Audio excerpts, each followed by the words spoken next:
And welcome. I assume we're live. We are Jez does a indeed. countdown. Jez does a countdown, but normally that's not how we operate. But we are live. This is XB2+1. I am one of your hosts, Randall Thor 19, man with the million, with kind of sick Jez Corden, managing editor, Windows Central. Coming down Hello. with something again. Yes, wonderful. I've inherited a cold from somewhere, but we'll persevere for the peeps who are kind enough to join us for this illustrious conversation with a special guest. Yes. Oh. And that special guest is none other than MrMattyPlays. Hello. So, this is like maybe like a month in work. We were supposed to have him on last month, but Matty is a very busy person. So I'm actually Normally, happy we would have that been you're on fine. this Any other game releasing around that time, we would have been good. But just we know how much that one meant. Yeah, 'cause I was like, all right, when I was planning out the guests, I was like, all right, Starfield's out. Who do I want? There's only one choice. It's Matty. I appreciate you. Gotta get Matty for the but hey, there's still Bethesda stuff to talk about today. Of course.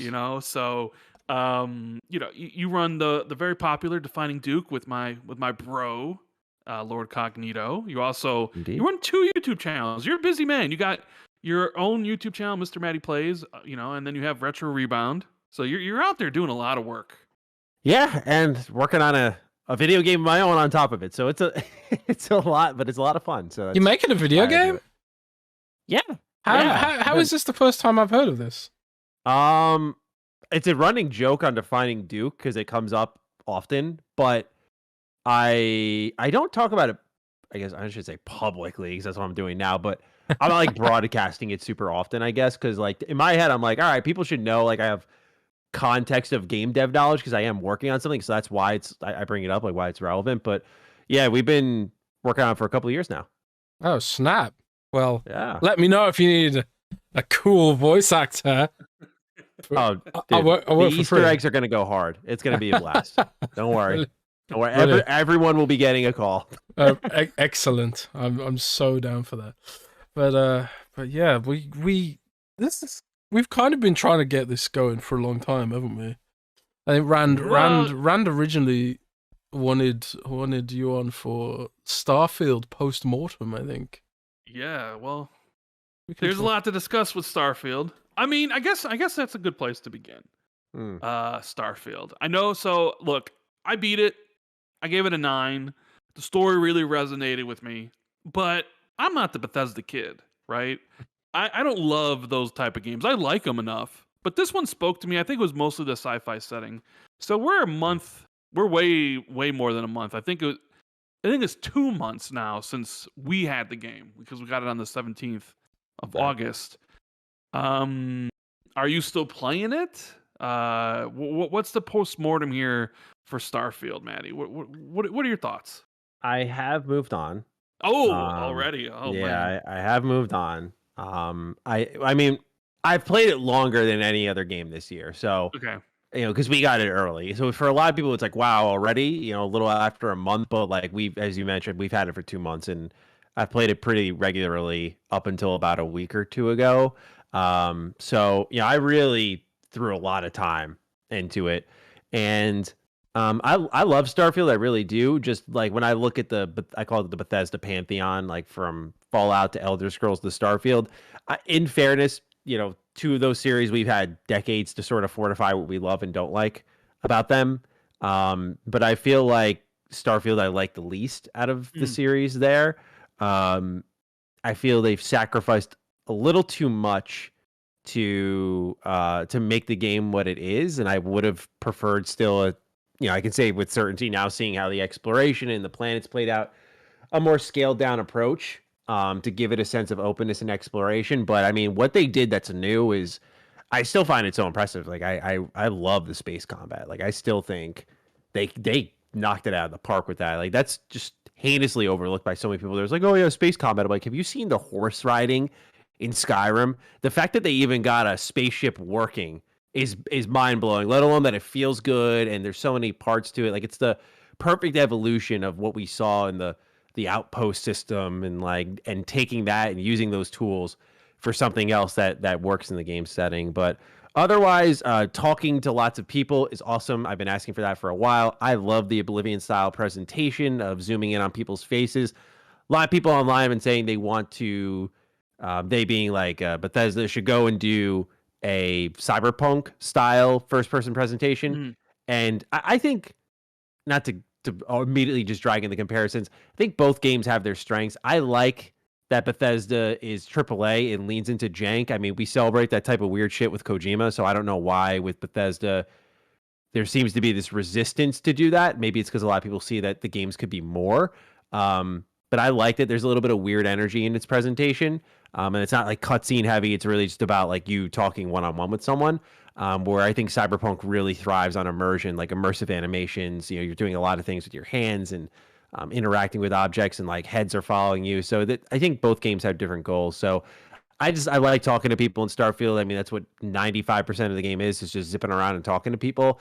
I like that it's choice focused. I think it's a great answer to a lot of problems Bethesda Game Studios had with their last 2 releases, and I definitely like it way more than Fallout 4. But yeah, I think it's a great game. I think it delivered on my personal expectations. And I'm excited to see what they do DLC wise, you know, beyond the patches, the free modes that I think they're going to add a survival mode. I think that's inevitable. But I'm very curious to see what else they do main story wise, because I think Shattered Space is definitely going to include a certain missing faction from the game. What faction was missing? House Ruin. Oh, that's right. They were. Yeah, that's House Ruin like was really if you do Andreja's loyalty stuff, you know you learn a lot about them. And I think she's got the best story out of any companion in that game. But when you look at that and the main story combined, I'm like, they're holding them back, and I wish they didn't. And so I feel like Starfield's a game. I'll just say in conclusion that a year or 2 from now, I may have a totally different take on it. But right now, I love it. It's definitely one of my favorite games of the year. I just think Bethesda made a lot of concessions to go bigger and broader when they could have made a game that accomplished and felt just as big, although technically being smaller. But I'm excited to hear what you two think about it, Rand. You gave it a 9, so yeah, I'm with you and loving the main story. I thought it was fantastic. Yeah, I was worried for the first like 8 hours. I thought the game was mid as mid could possibly be, but I think that's because the game really just lets you do whatever you want in whatever order you want to do it out once you get to New Atlantis. So it's like really up to you what you pick. And I feel like I started to play Starfield like I play all my open world games, where it's like I have all these quests, let me just go down the list and just get these done. And there was like, okay, now I'm talking to a dude who wants me to do something with the tree. Now I'm doing like the quests I had picked because I was playing it like a typical open world game were just kind of fetch questy. They weren't really interesting. I was like, is this what I was really thinking of doing in the sci-fi epic? It wasn't really until I found that I found a mission where the gravity was turned on off and on. And then I started to really focus on the factions. I did the one with the Terramorphs, which the UC Vanguard, and then I started doing the main story. And like I could see people in the beginning with the main story being like, what? Like all I'm doing is going to collect artifacts. Right? And it's kind of low-key boring to a certain extent, where like you land on a planet and you go to like a mine, maybe you get into a little skirmish and you grab this thing and you have a vision and you go back to the lodge and you do it again and you do it again. You do it a few times and you're like, this is kind of lame, right? Yeah. Like, is this all there really is to the main story? Normally, you know, people always tell you, like people like yourself who are in the Bethesda games, like, don't even bother with the main story. It sucks. It sucks in Skyrim. It sucks in Fallout. It's like whatever. So I was thinking, oh man, these guys are right. But then, you know, things happen in the main story. You move away from collecting the artifacts, and I'm a sci-fi nerd, so like that all spoke to me, and I started to just do the main story and all the faction quests, and I was so happy with how everything turned out in that regard, because I wasn't playing the game to build outposts or land on all these planets and stuff. I specifically was playing it like, tell me a good story with some damn good characters and some good voiceovers, and I'll be happy, and that's what I got. So by the end, I was like, all right, Like, dude, I was so happy when I went to New Game Plus. Like when I finished the game and sitting there watching it and going, I was like, my mind was blown, bro. I was like, this is exactly what I wanted. I didn't think they'd do it, but they did. You know.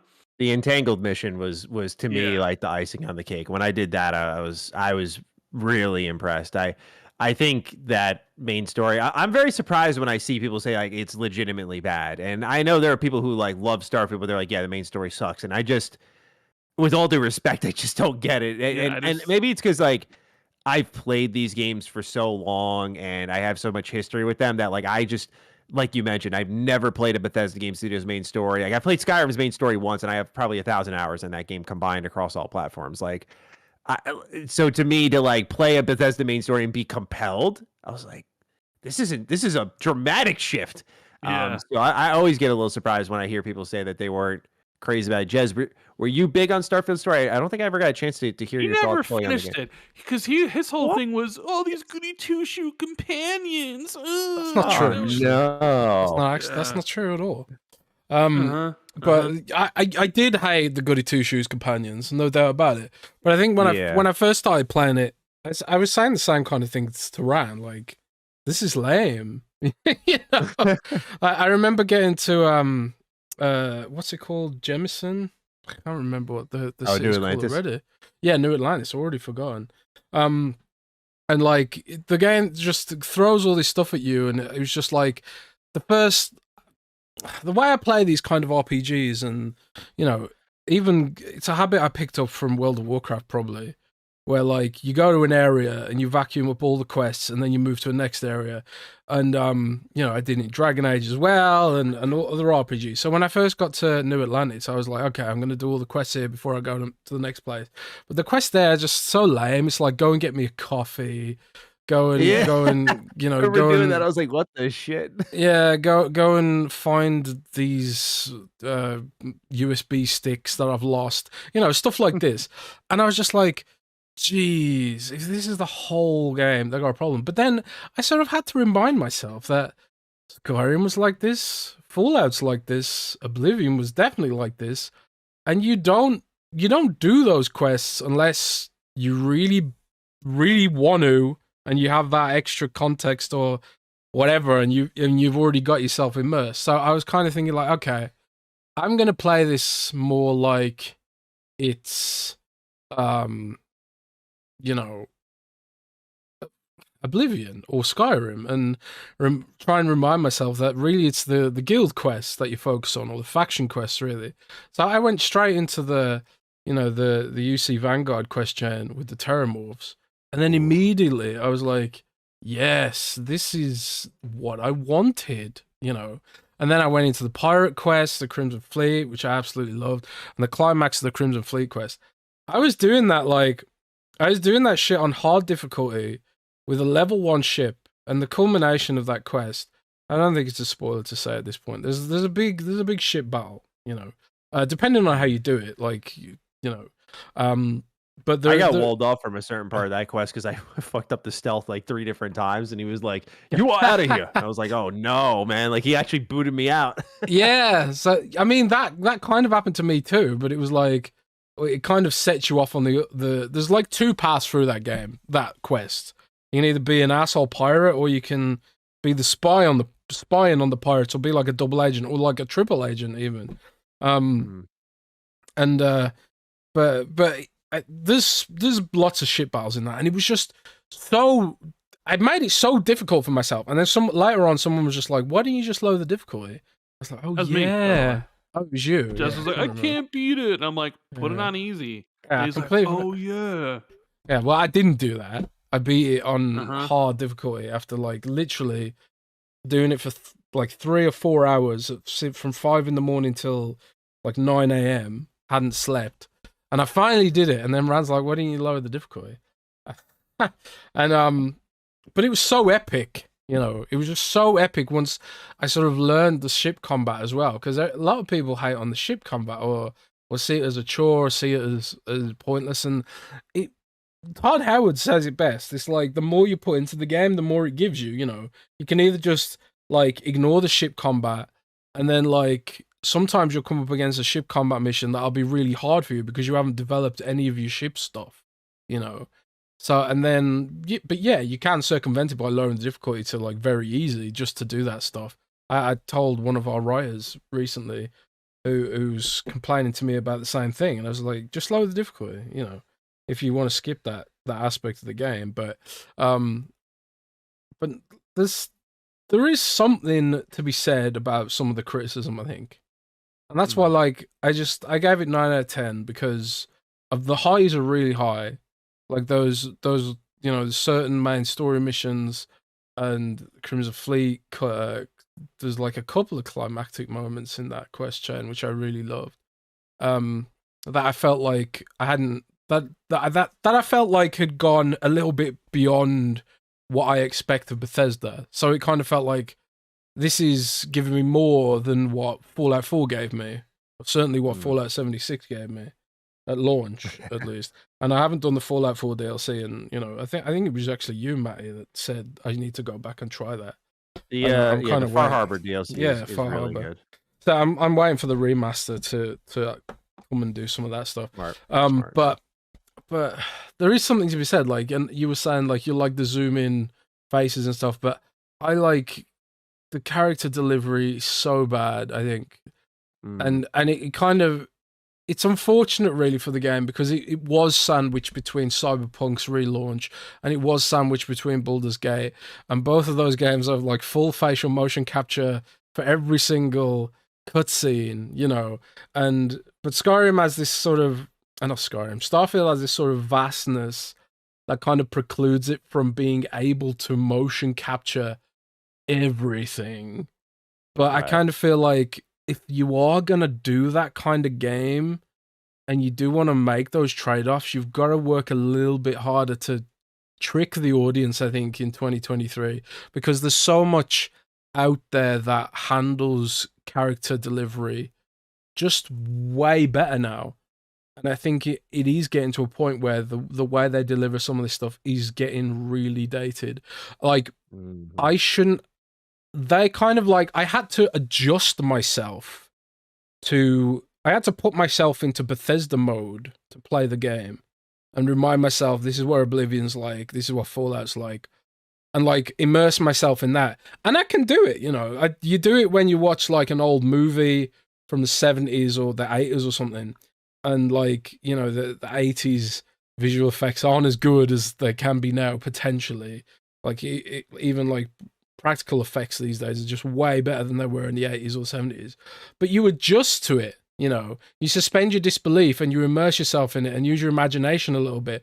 Like I've been playing Final Fantasy VII, the original, recently, and Final Fantasy VI, and it's like, first glance, it's like Final Fantasy VII looks like ass. But then you just kind of adjust to it, you know. But I think a lot of people, like, they don't care to make that investment to adjust to things, especially like if there's no nostalgia to sort of to ease you into it, you know. Like I've got the nostalgia for Skyrim, I got the nostalgia for Fallout 3 and Fallout 4, and nostalgia for Oblivion. So I was able to ease myself into that adjustment. But like if I was to tell, like, I don't know, some like a Gen Z person or someone even younger, you know, like yourself, mate. I knew it was coming. I was thinking about it today. I was like, what's the young joke going to be this time? I was like, how's he going to do it? It just pops into my head then. But I couldn't help it. But seriously though, like if I was you know, sometimes I bring up my younger cousin, and she plays Genshin Impact, and she's kind of like my window to the psyche of a Gen Z gamer. I kind of feel like if I was to try and tell her to play Starfield, she would not be able to get over some of the dated feeling aspects of the game, because she's used to these sort of the photorealism of certain games and the stylistic trendiness of like your cell shaded anime games and stuff like that. I don't know, man. So yeah, Starfield, it was definitely, I mean, there was obviously a lot of console war bullshit muddying the discourse, but it's been quite a polarizing game, hasn't it, in a way. Can I say I'm not sure. I mean, I want to get your take. I want to see what you think on this. I'm not sure I've ever seen a game go through the ringer of whether you want to call it console warring or outlets looking to increase their SEO by comparing something to Starfield. Since I've been kind of paying attention to this, like Starfield seemed to be like the punching bag for a lot of outlets, a lot of like fans. And it was always like, they bring up the Baldur's Gate 3 versus Starfield comparison, or the Cyberpunk's way better than Starfield, like Cyberpunk's research, like comparing it to Starfield, even though Cyberpunk had come out 3 years earlier and has They're all doing it this with stuff. Spider-Man now as well. Oh, yeah, and I've seen it with Spider-Man today. Like Spider-Man 2 is the anti-Starfield. Like I'm not sure I've seen a game go through the ringer as much as Starfield has. What do you think, Matty? Is there some truth to that, or am I just kind of just misremembering? Yeah.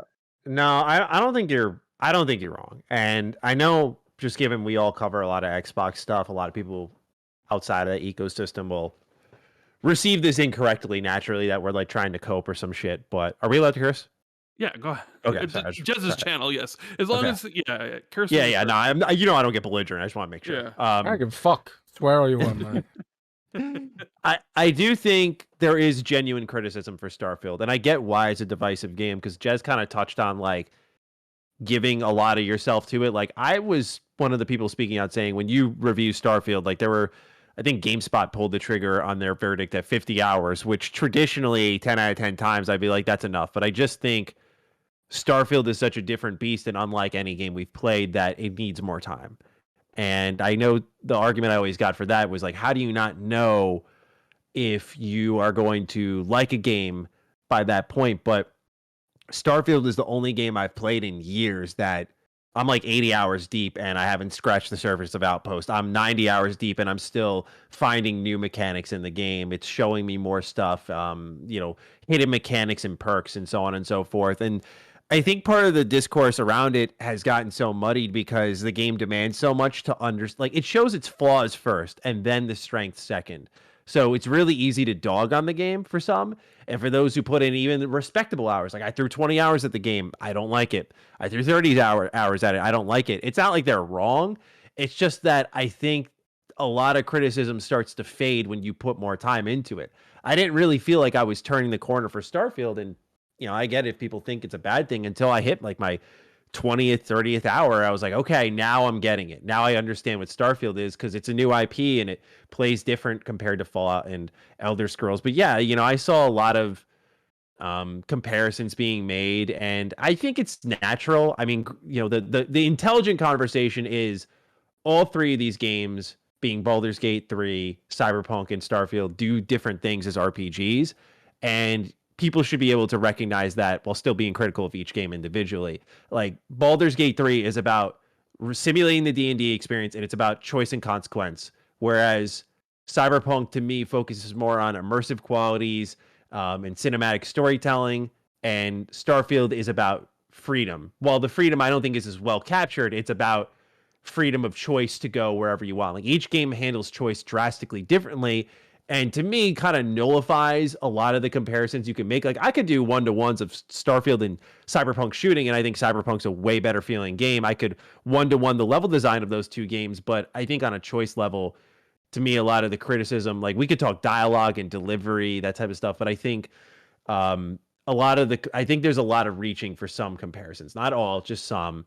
And I think because it's such an easily accessible game and it shows its flaws so quickly, I think that's why the discourse has been awful. It's been off-putting. Like as a creative, it's been hard to want to make Starfield videos because everyone just, and I get it, it's the internet, thinks it's an open invitation to sling 8 million shots at the game, and it's not about protecting the game. It's just like I, as a human being, have a threshold for negativity. I do. Yeah. And I just don't need to hear it every single time I talk about a game. Like I want to talk about various aspects of the game.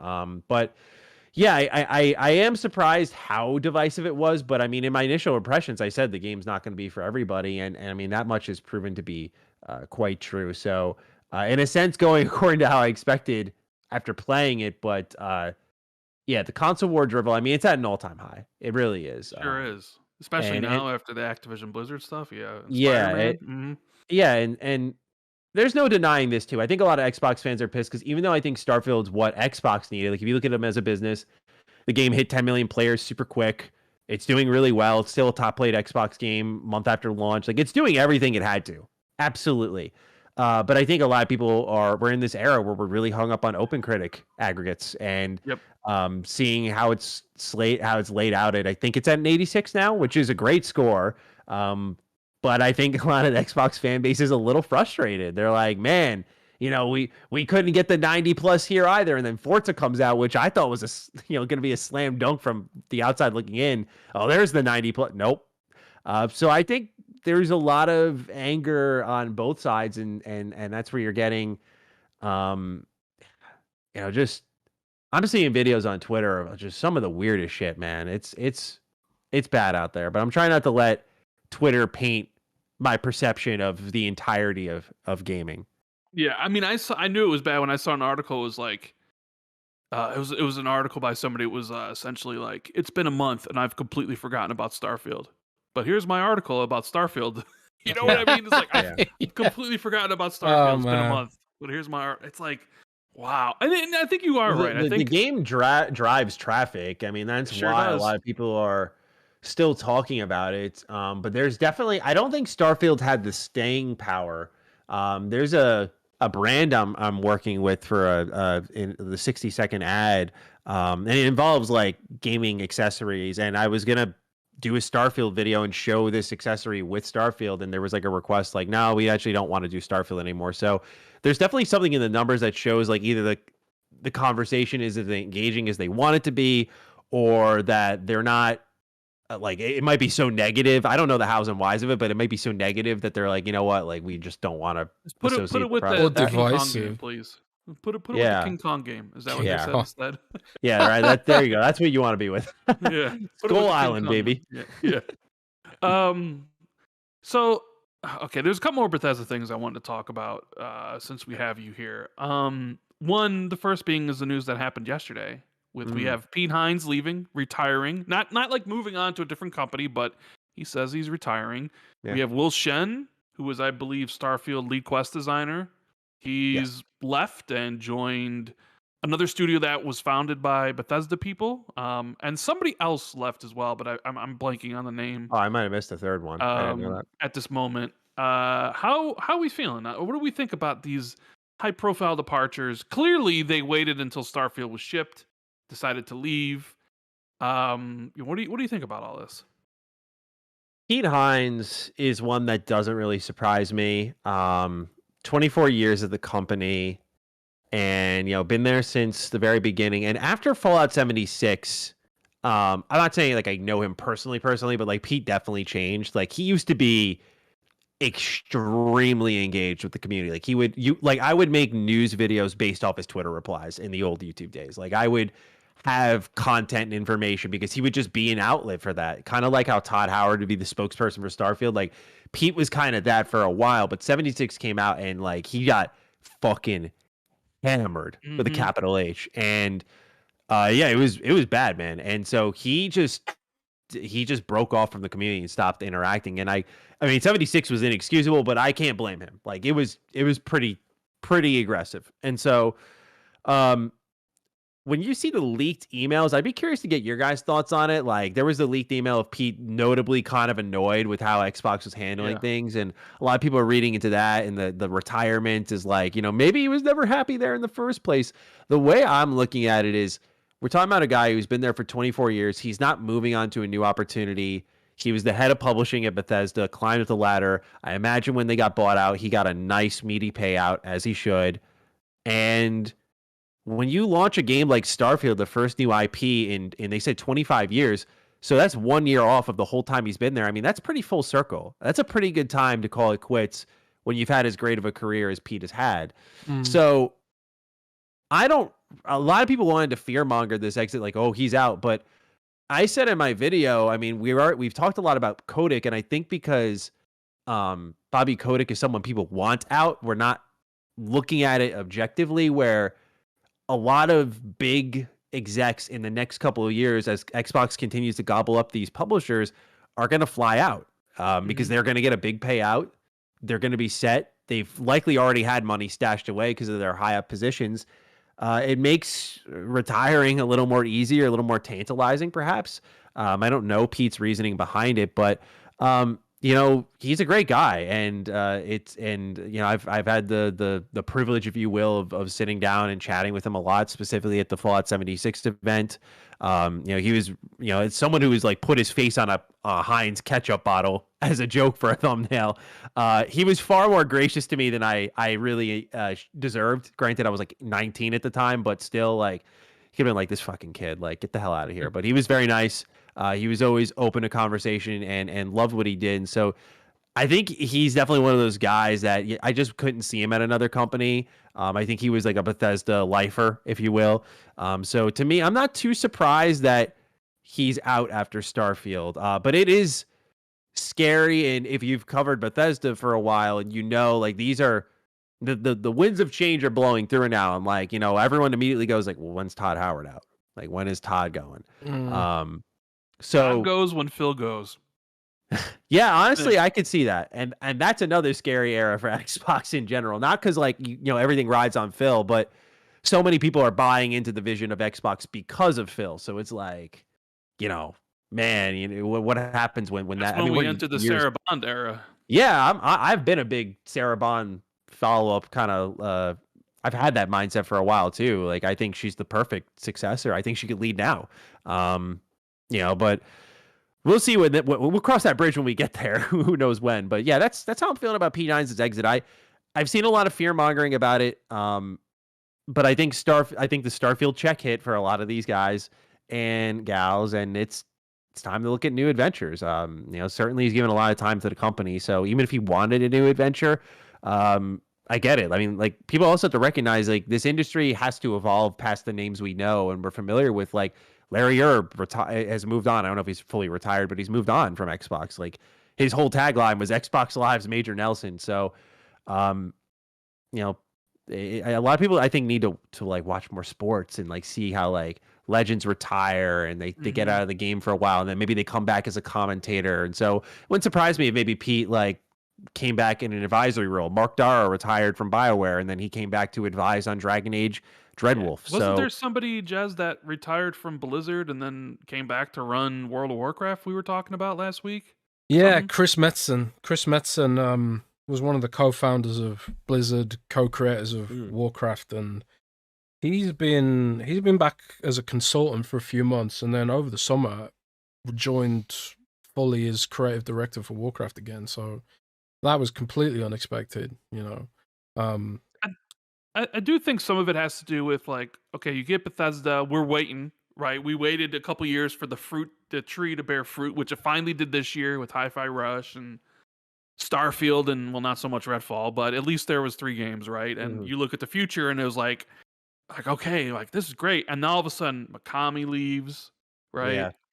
Pete now leaves. Will Shen leaves. Yeah. And it's just like, okay, how often is this going to happen? We haven't seen too many people leave from like Xbox Game Studios when they acquired them. Like the guy's still there from Ninja Theory. Fergus is still there at Obsidian.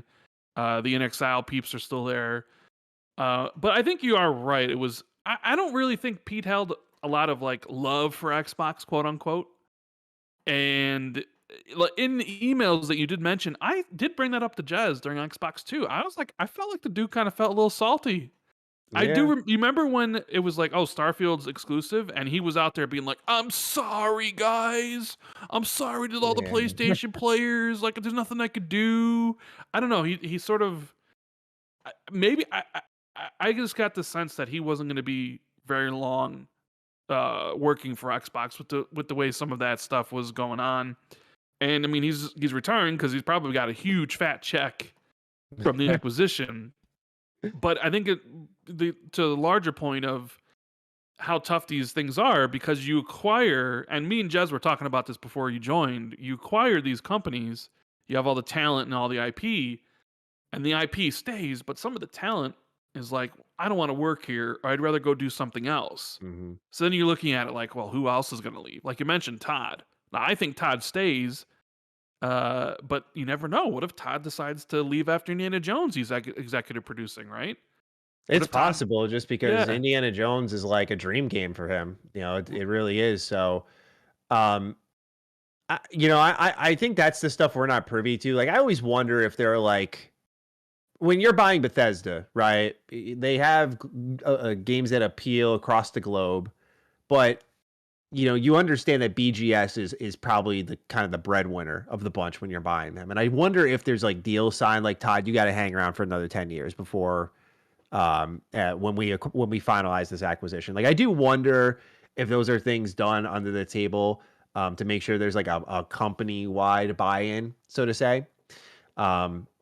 Because I feel like then there's a guarantee, because you buy the company and the IP, there's something there, but like, we're learning more this generation than any other that there is talent levels to this, and that you can't just buy IP and it'll all be good, because we've seen excellent IP and license deals, and we were making a joke about Kong. Maybe that's a loose example, but Avatar, Quest for Balance, like that's, I think many developers would kill to use to make an Avatar video game, and that's one of the worst games of the year, Lord of the Rings Gollum. So we're learning that even if you have the IP or the license, that it doesn't matter if you don't have the talent or the funds. And so I think Xbox will have the funds covered, but they have to be careful on talent retention, in my eyes. I think they really do need to be safe on that, just because if you lose that and you're just left with IP, then you can end up being labeled as someone who does a disservice to the IP now that it's under your name, if that makes sense. Right. No. Yeah, I 100% agree on that. Now we also have a roadmap that leaked from Bethesda. Oh yeah. And I gotta give your thought. I gotta get your thoughts on this. How are you feeling about this? The roadmap that leaked from 2020 that featured stuff like a Dishonored 3, a Ghostwire Tokyo 2, a Doom Year Zero, 3 Indiana Jones games, a Project Platinum, a whole bunch of stuff. I know you've covered this and you've talked about it. But are you excited? Are you a little apprehensive? Are you like, some of this stuff can't be true? I've talked to Cognito about this stuff, and we've had some disagreements about certain things, but because I thought it was pretty impressive. Personally, I was like, Dishonored 3, oh fuck yeah, please. Yeah. But then it's like, but after Redfall, who's making it? Like, you know what I mean? Yeah. Doom Year Zero, surprising, because I thought they'd be done with Doom, considering how the story wrapped up with Ancient Gods 2. So how are you feeling about their roadmap? I mean, it was definitely one of those leaks that when I saw it felt like, oh, this is one of those fake leaks. When you see the list and you're like, oh, this is so unbelievably good. Like, no shot, it's real. And I think, Randy, you and I talked a bit about it. There are definitely games on that list that I think no longer are in development. Like, I would love to be wrong. I'd be very surprised about Dishonored 3 when I really pull out of the hype of like, oh, Dishonored 3. If I really look at it objectively, that's a game that, like, if you're looking from the business perspective, like Dishonored got put on ice, Prey didn't do well. You went to go do Redfall as this live service approach. So none of these are really winning. And the real true winner of the bunch is Deathloop. Yep. And that is the game that, even though I'm not a crazy big fan of it, has earned the right to do a sequel. And now that it's confirmed to share a universe in Dishonored, it's like, well, why would you make Deathloop 2 and Dishonored 3 unless Deathloop 2 includes Dishonored characters, which would be an amazing kind of surprise twist? I'd be for it. I'd be for that. Yep. I would be as well, man. But I feel like Dishonored 3 is one I can't imagine. Ghostwire Tokyo 2 as well. That's a little surprise. I haven't played Ghostwire Tokyo, but that would be a little surprising to me as well. I would dig seeing that, just because I like that Tango has been really flexing their creative muscles. But again, you go to the recent success. Hi-Fi Rush killed it. It was better than any game. I loved The Evil Within 1, not crazy about 2, but Hi-Fi Rush was better than anything that company's ever put out. And it wasn't even a horror game, which is their studio DNA. So now you got to let them, now they've earned the right. They've moved up that ladder. They deserve to make whatever they want. It's probably a Hi-Fi Rush sequel with more playable characters, more DMC-like. I mean, Xbox is sitting on a gold mine with that one. So I think that's another one that's probably not happening. But man, I naturally, I see the Oblivion remake. I'm like, okay, open-minded to this one because the dungeons, like, of course at the time in 2006, Oblivion was really impressive. But those dungeons, if you go back to them now, they're the same. Like one person made all the dungeons in the game, so they're all just one guy. Yeah, one guy. One guy. Right, and it's impressive when there's 300 plus of them, but that's why they're all kind of the same layouts and the same assets are used. Of course they are. It's one guy. It was when Bethesda was a sub 100 team, and they were punching way above their weight. So it was impressive then, but a remake now, I mean, you look at Sky Oblivion, I mean, Bethesda's playing with fire if they fuck this one up. And then Fallout 3 remaster, the timing couldn't be better with the Fallout TV show. So very excited about that one, naturally. I think the Fallout, I know Elder Scrolls is kind of needing an answer, so I like that. What I'm seeing here is Bethesda seems to identify that both franchises need to not starve. And then I think a Fallout remaster now would be good timing for one, because then it would push the timeline back a little bit with a new release, and we could hopefully, after Avowed and the Outer Worlds 2, look into a New Vegas 2 and see if that gets going. So you think, the TV stuff, I do agree with you that there'll be Fallout-related things for the TV show. Mm-hmm. We know that they're doing the Fallout 4 free update 4K 60. So you also think they'll probably drop the Fallout 3 remaster around the same time, huh? I think it makes sense, but given that the timeline was made like mid to pre-COVID, it's like now that's not reliable information timeline-wise, but it's the leak timing is scary good, because it's like, okay, we have the leaked Fallout TV show trailer, which looks right now way better than I thought it would. And my prediction is still they're going to drop that on the Great War date, October 23rd, as sort of a hey, we'll see you next year. Like, this is your first look at the Fallout TV show. And you have the Fallout 4 next gen update, which is cooking, right? Like that's in the oven. It's probably done at this point. They're just holding back for that. But I just feel like, if you're Bethesda, right? And I'm curious what your guys' answer to this would be. If you're Bethesda and you're looking at what CD Projekt Red did, most likely, which is like, hey, here's Edgerunners, and look at the player count now. Here's the Witcher TV show, look at the player count now with Witcher 3. Where do you want to direct your player base? Do you want to direct them toward a free update? Or do you want to direct them towards your live service offering in what may be part 2 of Atlantic City for 76?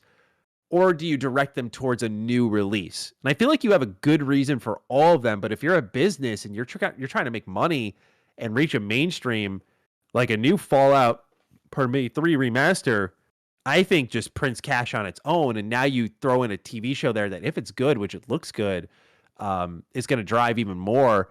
It's kind of like what happened with The Last of Us Part 1 remake or whatever, and the HBO show. Like, it just printed money for Naughty Dog, printed money for PlayStation. So I'm curious what you guys think would be the most sensible route. Because, I mean, do you do all 3? Is it just technically 4 if you include the show? Like, that seems kind of insane to me. But where do you guys stand on it? I didn't really think like that, because I was like, yeah, you could do Fallout 3 and have the upgraded Fallout 4, but that Fallout 76 didn't even enter my mind, right? Because they're consistently updating that game. Then I was like, okay, when do you release Fallout 3? Do you release it at the beginning of the season of the show? Do you release it towards the end?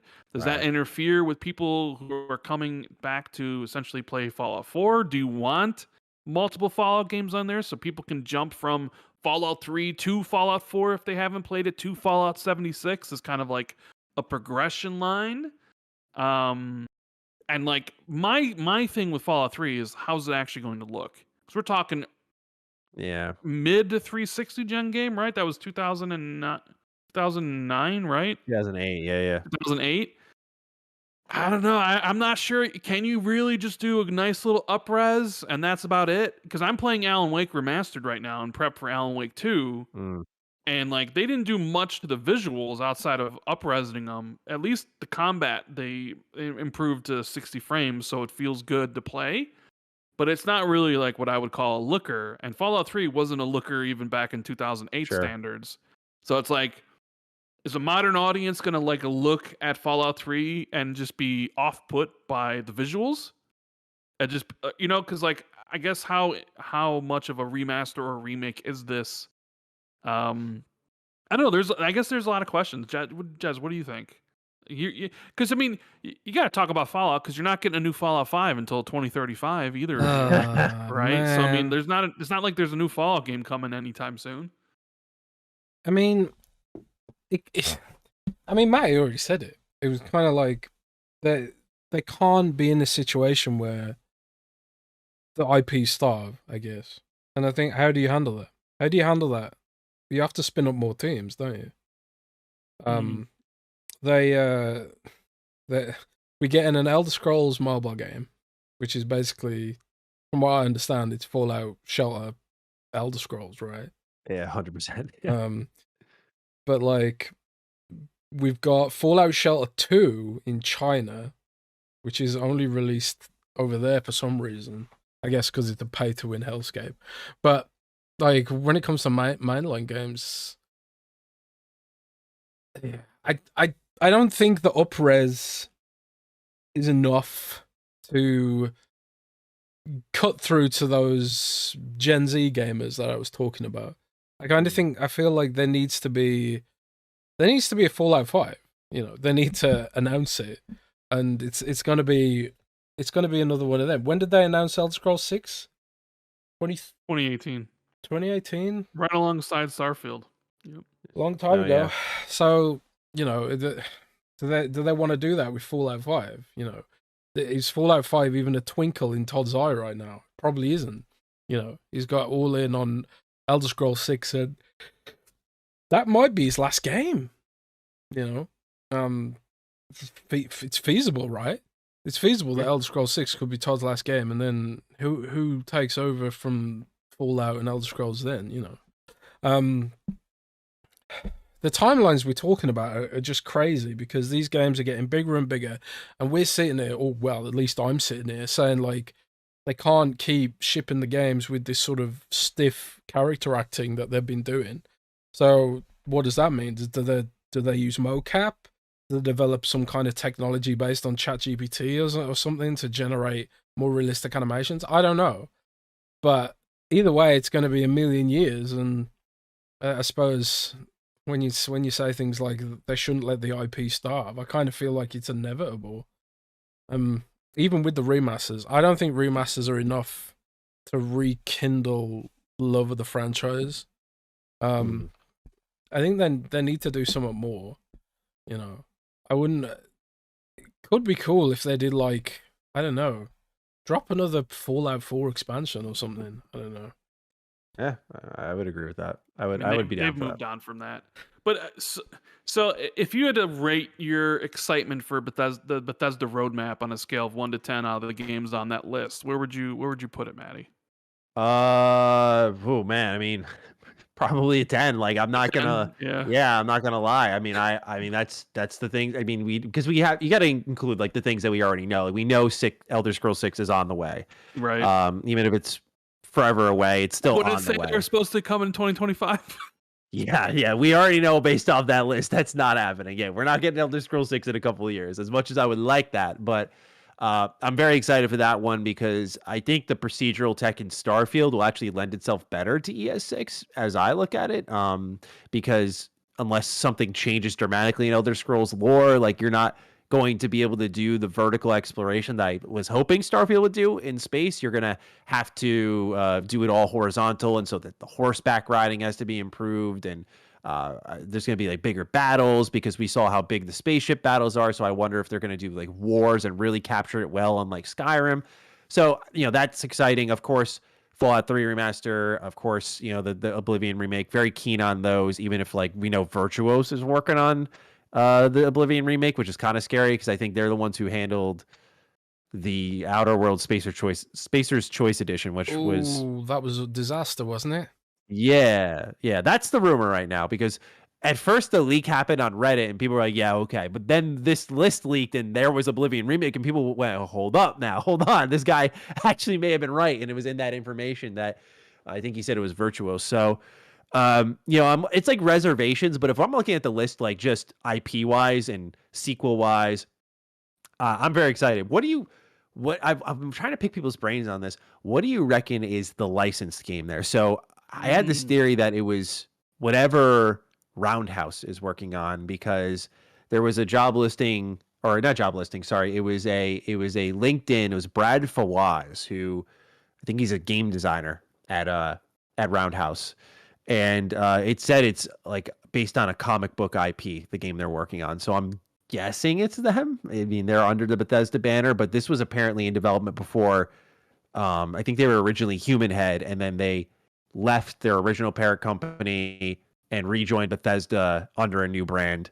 So I'm just wondering what you guys would wager as a guess for this, because a lot of folks with Spider-Man 2 now out or coming out soon are thinking like, man, you know, it'd be great if Xbox got one of these kinds of games. Like, yeah, we got Indiana Jones, but you know, a Marvel style game, a DC game, a Star Wars game, something exclusive that's a big pop culture IP. So what do you guys make of that one? Because to me, that's kind of the anomaly.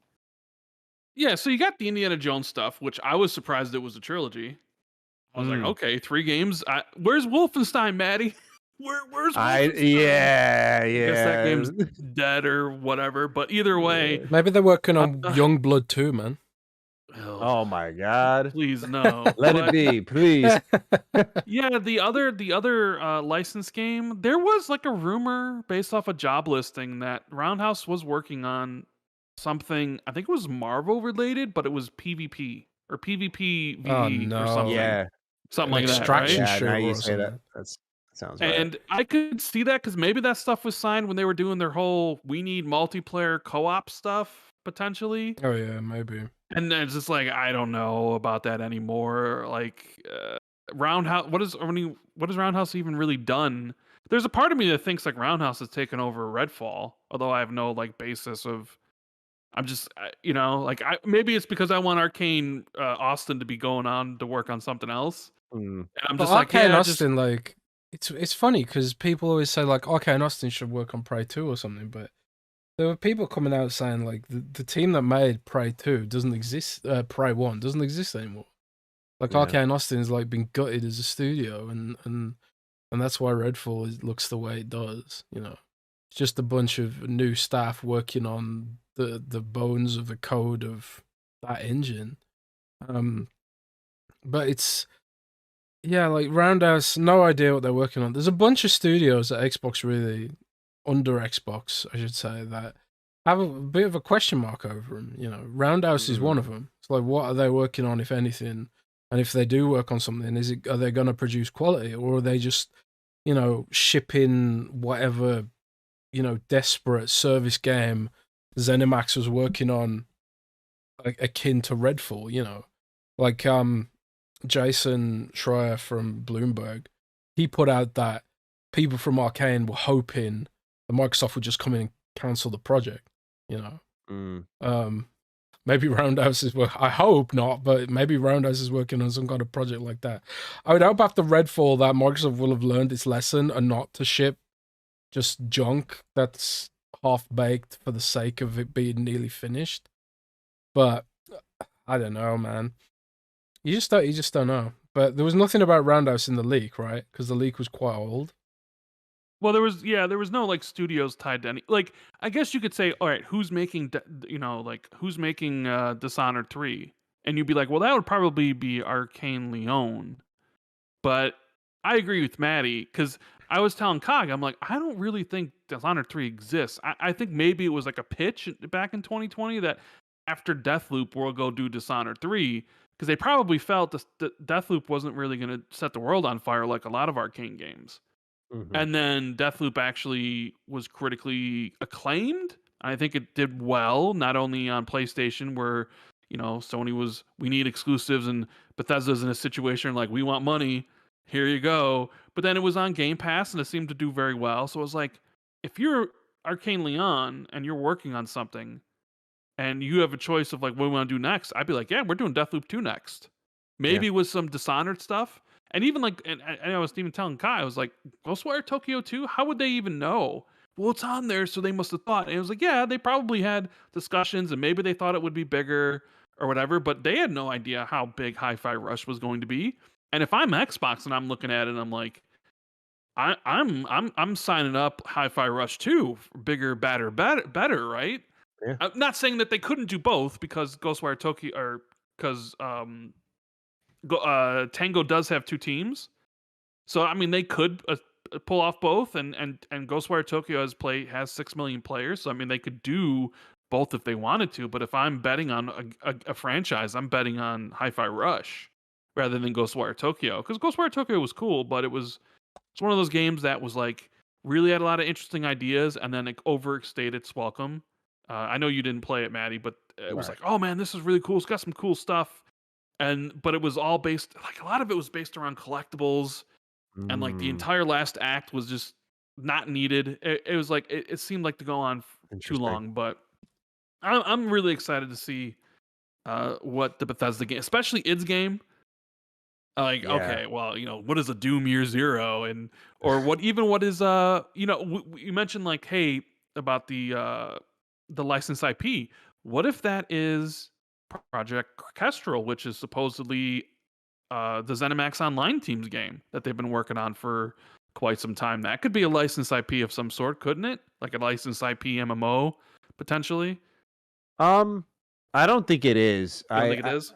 Yeah, I'm of the mindset with that one that I think if I'm just putting myself in their shoes. I mean, people were originally trying to report it was a Mandalorian MMO, which I'm like, that no offense, that makes no fucking sense. Like, what is that?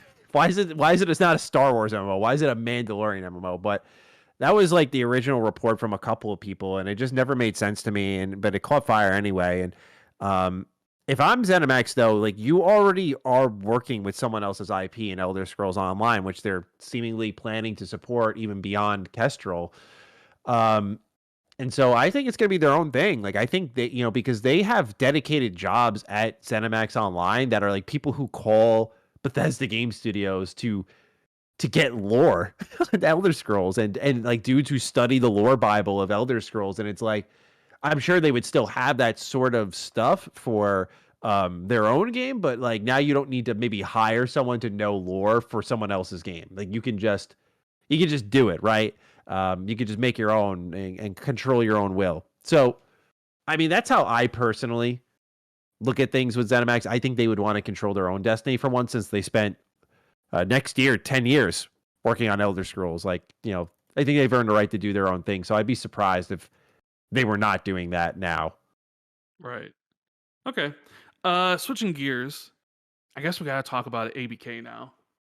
Mm. This is the other big news that happened last week.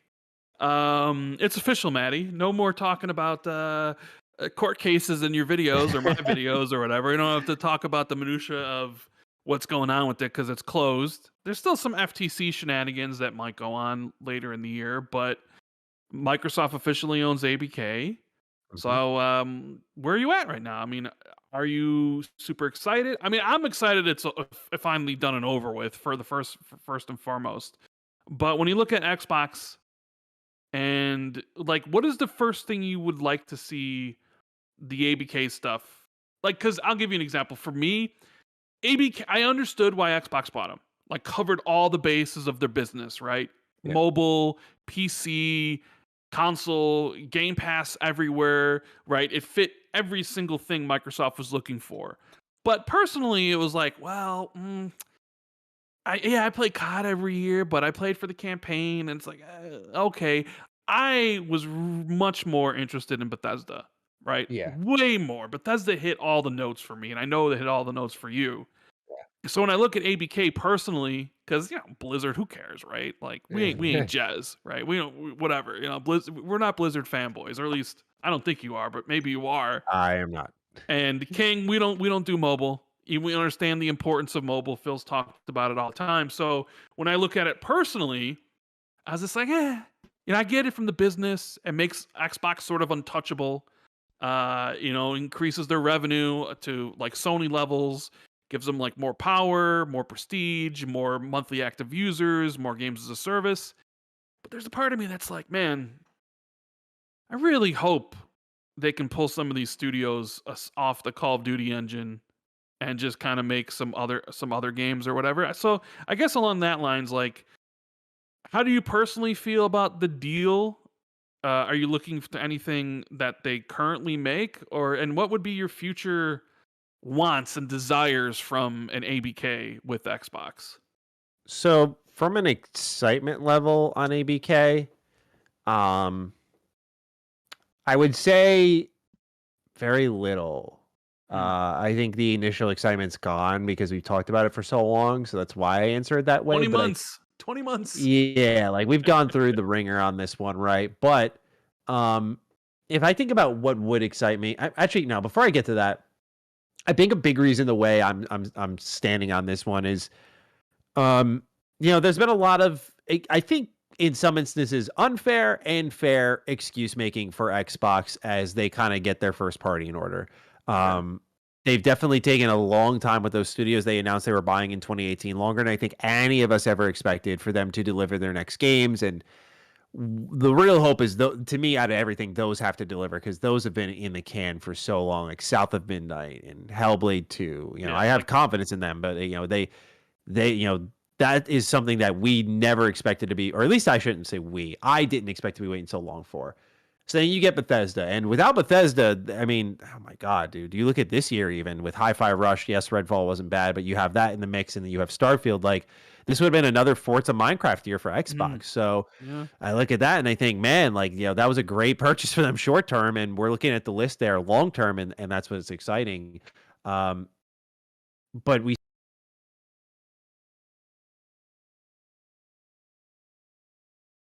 Oh, shit.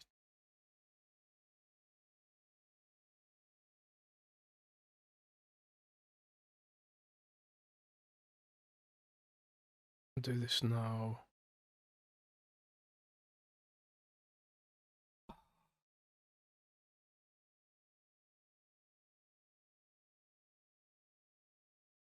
Joking, like I do think that game's great, but like people forget about it, right? Because either they don't realize it's like Xbox Global Publishing, or it's like it's just not something that sticks. It's not a sexy game. Let's be real. Like it's like people were calling it, even though it's true. They were calling it like the GTA loading screen game and stuff. It's like a PowerPoint presentation, the game. Yeah, just being real ice cold to them. But I think they delivered something good there. But let's be honest, they may be great games, but they're not going to sell consoles. They're not going to get you excited to fire up your box as much as you would hope. And so with Activision in the fold, sorry, I'm long-winded answer getting here. The reason I'm not initially excited is, they got a lot to prove. Like they have to deliver now. Like there is no more excuses when you have, I don't even know the studio count now. I don't know if either of you have it on hand, but no, God, it's huge. I saw massive. Clobril posted this massive chart that sort of details in this vast web every studio and every IP. We're talking dozens upon dozens of franchises that they own the trademark for, and then even more employees. It's ridiculous. Yeah, it's a insane amount, which presents another problem in how does Xbox handle all of this. So we'll see that. But the way I'm looking at it as a consumer is, okay, you have a lot of studios, you have a lot of games. You should be giving me multiple exclusives a year. There's no excuse anymore. Like starting next year, I need at least 3 on my platform per year. Matty, what if there aren't any ABK exclusives? There's that to kind of potentially consider, right? Like we know that Call of Duty's multi-plat for X amount of years, but they may decide not to have any exclusives from ABK, even though they've sort of said there will be. I mean, there's always that potentiality. Like if they do a Spyro 4, for example, is that an exclusive? Is that multi-plat? Because it does have legacy on PlayStation systems, or even like a revival of Guitar Hero. Does the business model of a revival of a Guitar Hero need all the platforms to work? Can it really just be successful on Xbox alone? Those are things you got to consider too, Yeah, and that's what's tough is when you look at the Bethesda exclusives we got, we never really got an honest, open answer on how established IP is going to work on the platform, which is, I guess, a good thing and a bad thing. Like we've wanted new IP on Xbox for a while, right? And now we're getting it. But now you get another new publisher in the fold, and you realize, like, wait, they've had Bethesda for years now. And we haven't seen a Fallout or Elder Scrolls. Like, we haven't seen an established Doom, Dishonored, et cetera, et cetera. We haven't seen these come around where we could look at them and say, okay, so they made Doom exclusive or something. We have nothing to base it off of. So your point's entirely accurate. I'm just assuming they will lock some of this stuff down because I just feel if you want to drive people to Game Pass and more importantly, use Game Pass as this bargaining chip to make your way to Nintendo, to make your way to eventually PlayStation, as many screens as possible with this Game Pass app, you've got to make the service like undeniable where companies can gain just by having you on their platform.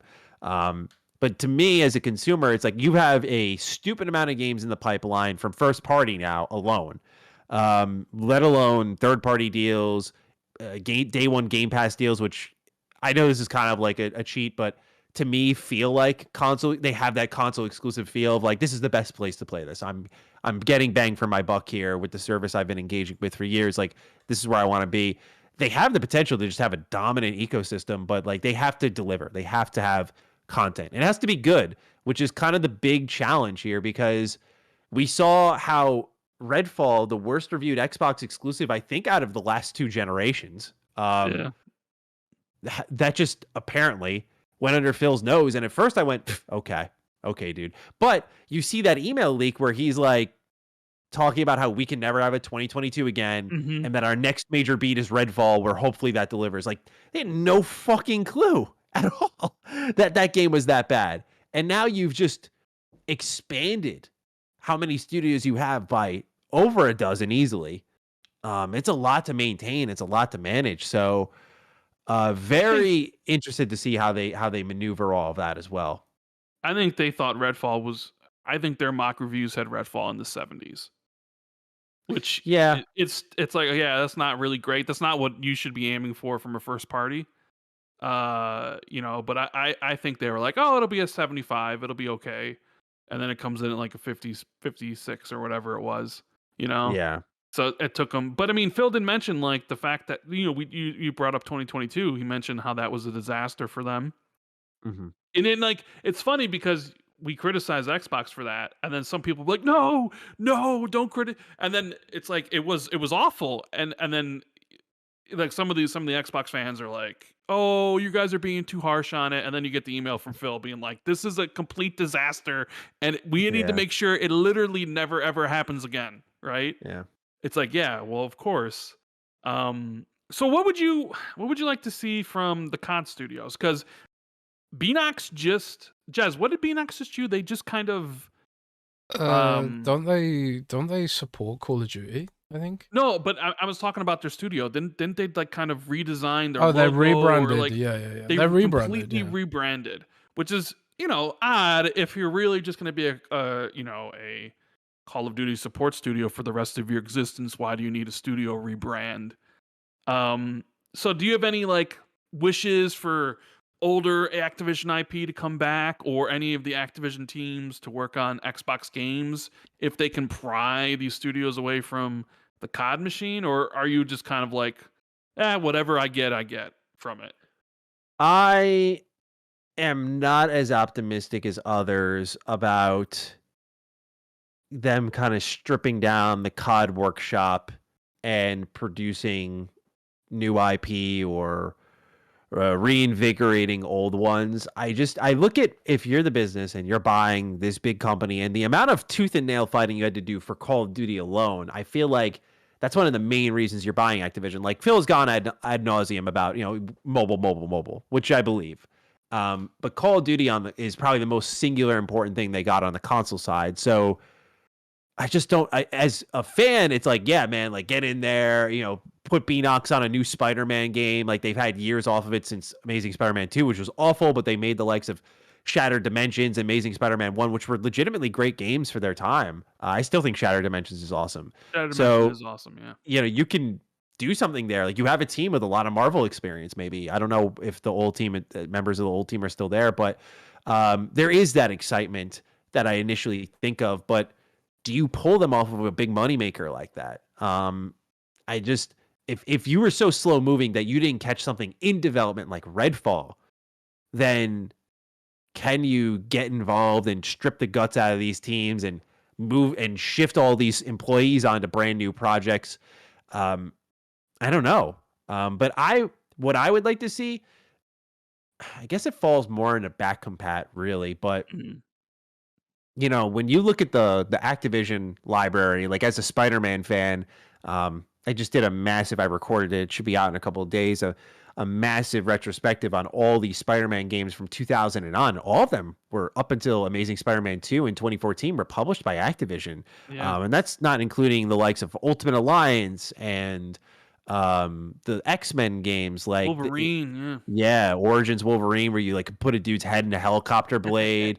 That game was good. That game was actually really good for a movie tie-in game. Oh, dude, yeah, way better than it had any right to be. That was Raven, and that's the Raven. team that. That's kind of what I was getting at. Is I mean, the IP library is there, and if they could figure out something with licensing and rights, IP rights. There's the Transformers games. Yeah, the Transformers games. That's High Moon, I believe. So, to me, if I had to pick one single studio that you just unleash on a brand new IP, it's Raven. Right. I love Singularity. We just talked about X-Men Origins. They made a bunch of other great games, but they did the Black Ops Cold War campaign, which I thought was fucking awesome. I am not your average COD campaign player. I do eventually go through them all, but it's not like the popcorn flick that I wait all year for. It's like, I get to it when I get to it. But that one was really good, like well thought out, great twists, awesome mission design. It just reminded me, I'm like, Raven is probably one of the most underrated studios in our industry as a whole.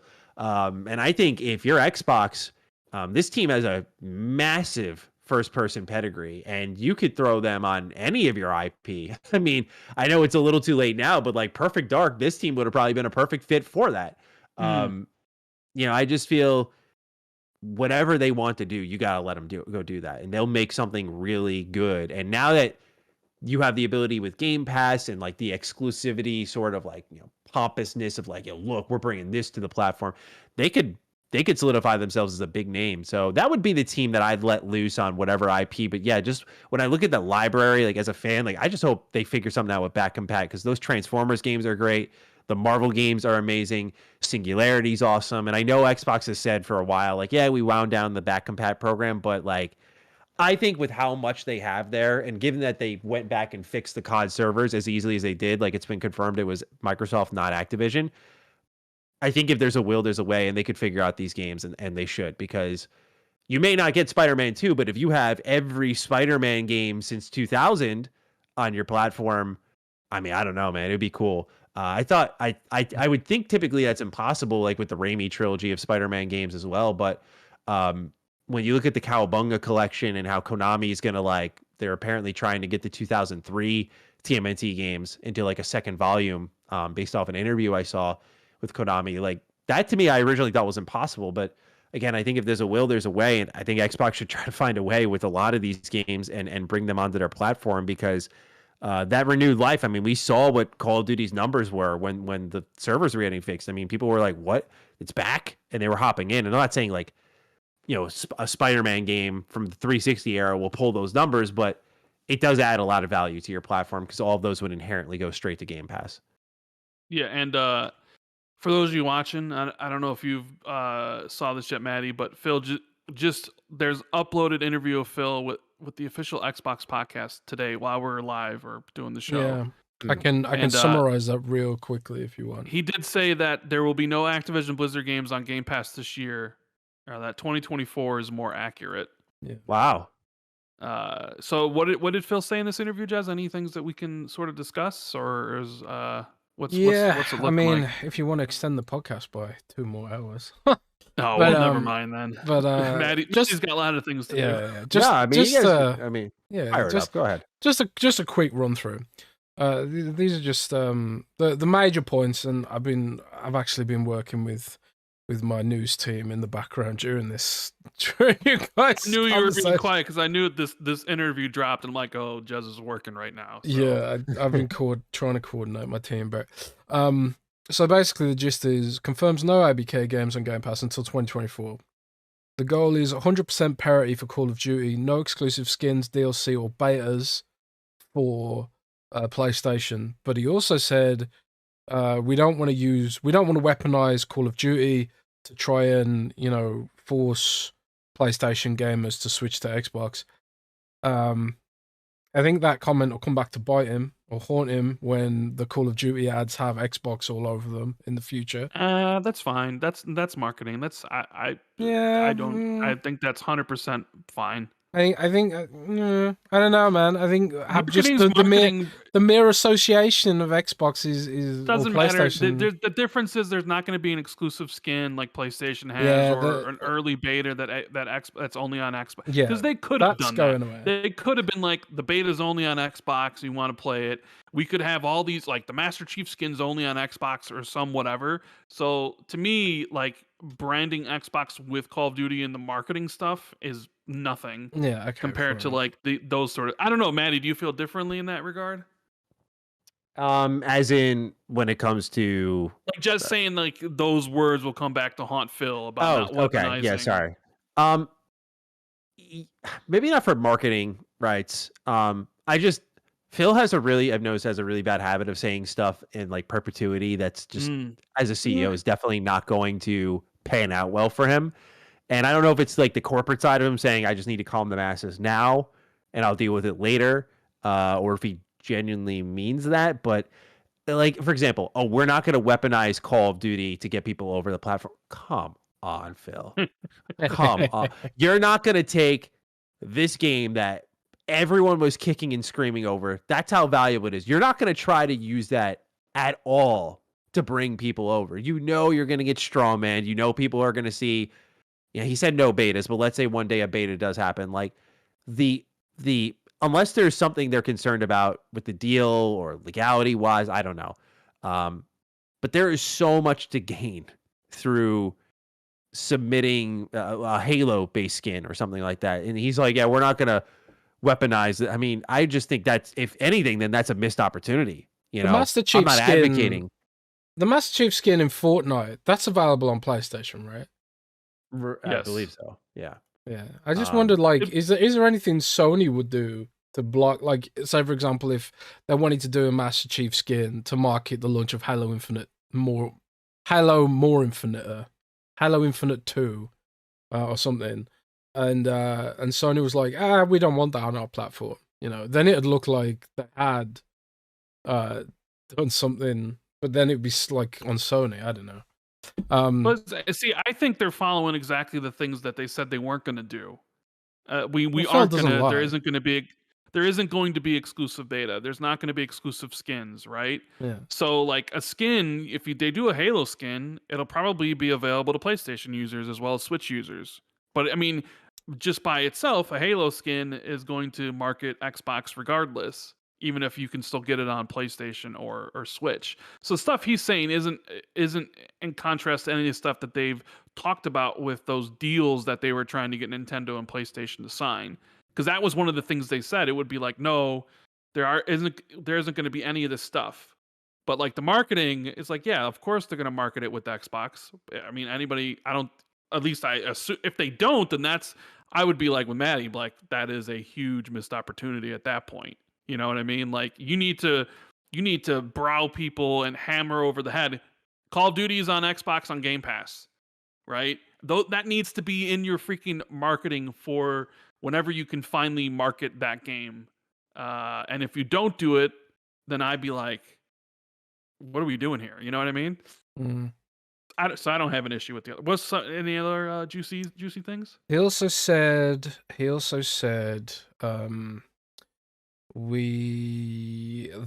all in on any studio that wants to revisit a dormant IP and stuff like that. And that's kind of what you were talking a little bit about, right, Matty? Yeah. If they're all in, I'm all in. They said that sounds great. He did say there's no plans for Hexen right now. People were speculating because of his T-shirt, but he just wanted to set the record straight. There's no plan right now, but if a studio wanted, he basically said if a studio wanted to do it, then they'd be all in to support that. He also said, so yeah, okay, so this is what we were talking about before we went live, Rand.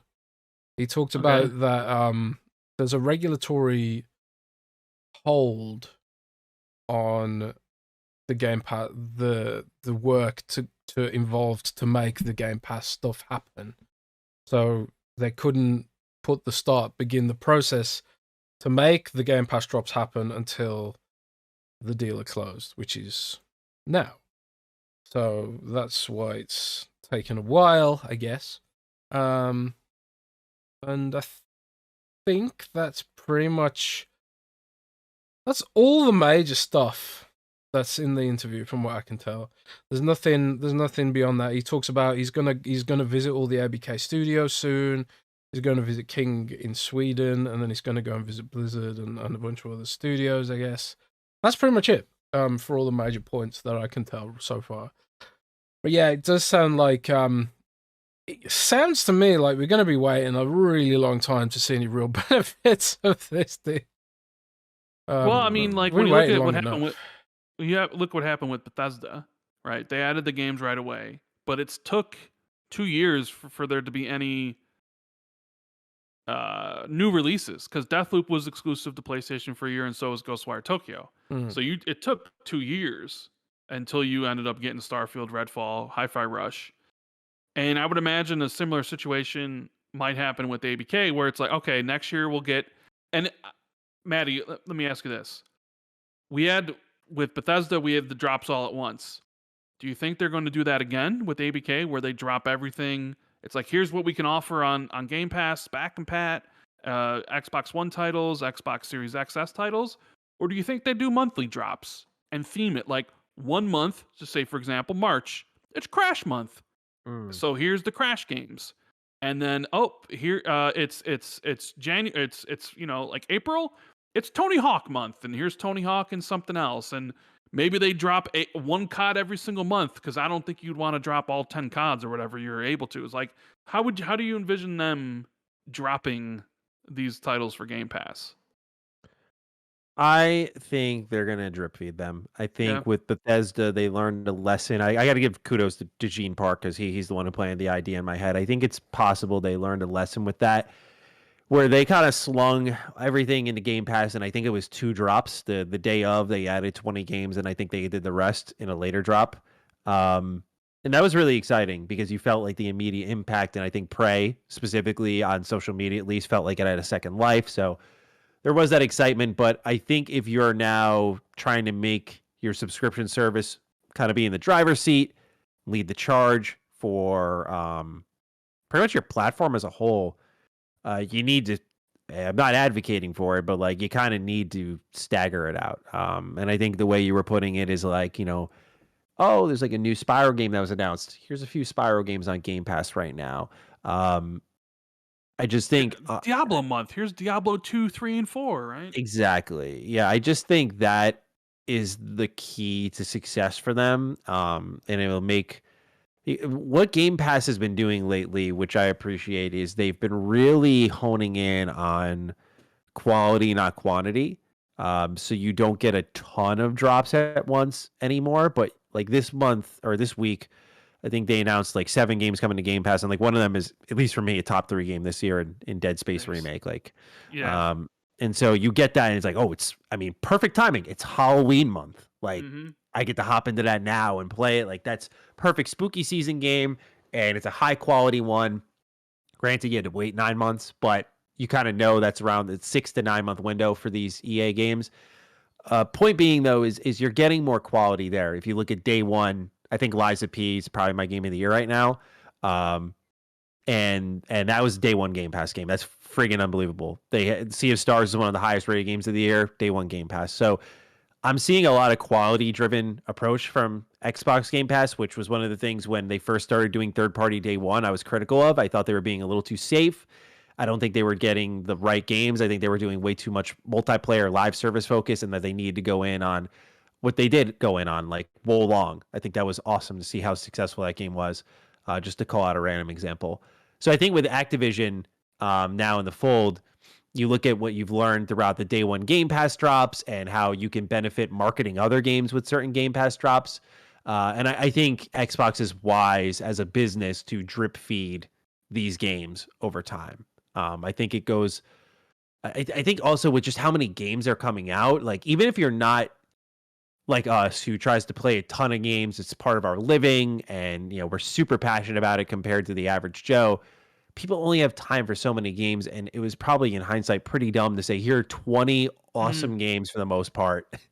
Go ahead and find one to play as you're working like a full-time job or you're a full-time student. Like people are like, I only got time for one of these, but now like maybe they can spread it out over a while. Unfortunately, what this means is there's going to be people who are waiting for that one game. Like, let's say for me, I love Singularity. Every drop that comes around, where's Singularity? Oh, it's not there. Oh, it's not there either. And not there. And so you're going to be waiting for a while for certain things that you're looking for. So we'll see how they handle it. I just think with how many games are coming out, and we know it's not just this holiday period. Like we look at right in the beginning of the year, ending in January, beginning of February, it's a ton of games again, like a unnecessary amount all at once that have to be spread out. Xbox, if they're going to start dropping games in Game Pass likely in 2024, dude, I mean, it's that's going to be too big of a shotgun blast, and I think they're just wise to pace it out. And these companies, I don't know if it's ego or not, but need to lower the ego and just recognize like, hey, people are going to play other things too. We just need to put our game in a position to succeed, not go head to head with every game that's coming out. So that's how I think they're going to handle it. I think they're going to drip feed it. Yeah. No, I agree with you. I think there's just too much there for them to just be like, here's 15 Call of Duty games. Choose the one you want. I fully expect there's maybe also like one or two a month. Yeah, there's also the angle of like the benefit of Game Pass was always that it was highly curated, quality over quantity, like Matty says. So, and like if you put too much stuff in there, you're kind of cannibalizing your partners that work with you. I think they need to ease it in, like maybe even an even longer amount of time, and ease it in line with how Game Pass is growing. Because like if all of a sudden you slap like 1 million service games in there, say for example they put Diablo 4 in there, Diablo 3 in there, which inexplicably still has a lot of players. Diablo 2 as well, and then all the Call of Duties, and then like some people are saying put World of Warcraft in there, which I think they'll do something like Minecraft Realms. You get 3 months. You get 3 months with Game Pass Ultimate or something. So imagine they put World of Warcraft in there in some way. Imagine they put all this stuff in there. That's gonna like cannibalize your games like Lies of P and City Skylines and wherever else. Like every time you put like a Call of Duty in there, it's gonna be like, if you're an indie game or something, it's gonna be like, wow, I've got to go up against this now.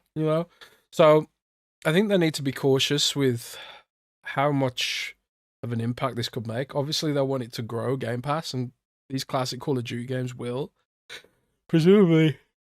Oh, I'm sorry, I'm getting sleepy now. These Call of Duty games will help it grow, of course, but I think they need to be cautious because it could cannibalize and dilute the player base. Like my backlog is completely untenable. I don't know if it's the same for you guys. Yeah. Well, maybe not Rand, because Rand doesn't work for a living. But my backlog is just completely untenable. It's absurd. Because you don't finish games, dude. You play a game for 3 hours and then move to another game and play it for 2 and then move to I'm incapable, man. Me. I literally don't have physical time. I was in so many meetings today. How many games did you play? How many games have you played today? 3. I played 3 games. Today. That should have been 1 game until you were finished. Oh, come on. Don't you get bored playing one game? What 3 are you playing? I played Battlefield 2042 again. It was improved quite a lot. Quite enjoying it now. Didn't enjoy it at launch, but now I'm quite enjoying it. I played Endless Dungeon, which is the game you can see running on the screen right now. Considering doing a review of that, although the embargo listed 2 days, so that's probably not happening. Endless Dungeon's in early access now. It's like a tower defense kind of game. Tower defense meets Diablo meets Hades, roguelike kind of game. Really fun. Okay. And also I've reinstalled Final Fantasy 12 for some reason. See, so I hear two games that you could cut out of that. So I see the problem here. Dude, Matty, I gave Jez the whole year to beat Persona 5 Royale. He's got 2 months left. He ain't gonna finish it. I gave him a whole year to beat Persona 5. I'll finish How far it. did you get? I'm 50 hours in, something like that. See, All this right, is so the thing. you got another 50. It's as you jump from all these games, and Rand just plays one until he's done. Like I finished Alan Wake. I'll play Spider-Man and be done with Spider-Man and Alan Wake, and then it's like I finished Forza Motorsport and finished the Crew and finished whatever. Like I play a game and then I'm done. Finish Starfield, put it down. That won't ever load up Starfield again until it gets expansion. That's how I play all my games, one at a time until it's finished. So my backlog is considerably smaller.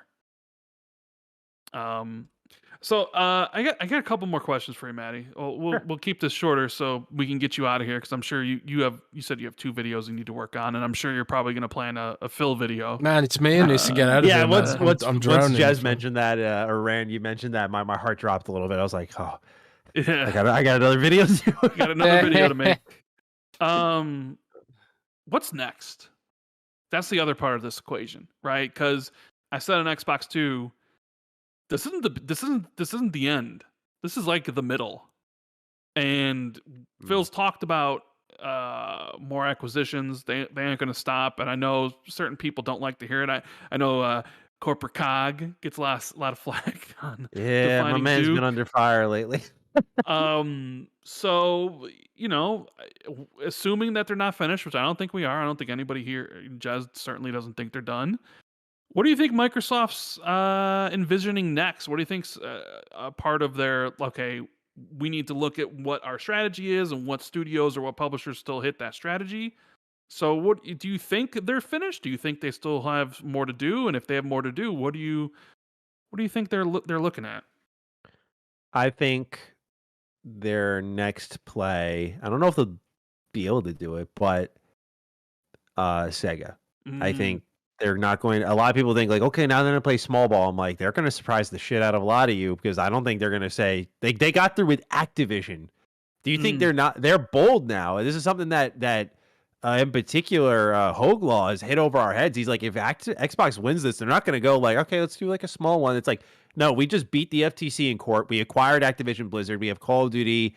We have Blizzard. We have King with Candy Crush. Like, what? Let's go do another one. Like, let's go get someone big again. And when I look at Xbox, like we talked about Disney and EA, and I think because like EA is definitely trying to sell, and Cog asked me like, who would they go to, and I said I don't think Xbox is a fit for them at all. Especially you kind of already have the benefit of EA Play and Game Pass. Like I think that's a win for them.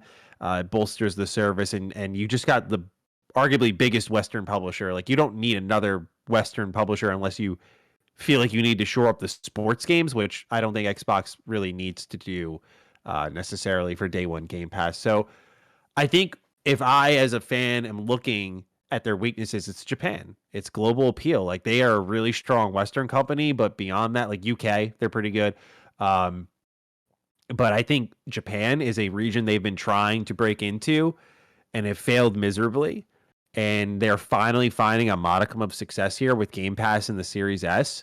And physical media is super popular in Japan. So the fact that they're breaking through there is like with that is a big deal, especially because they're a Western company, which makes things even a little more harder for them there.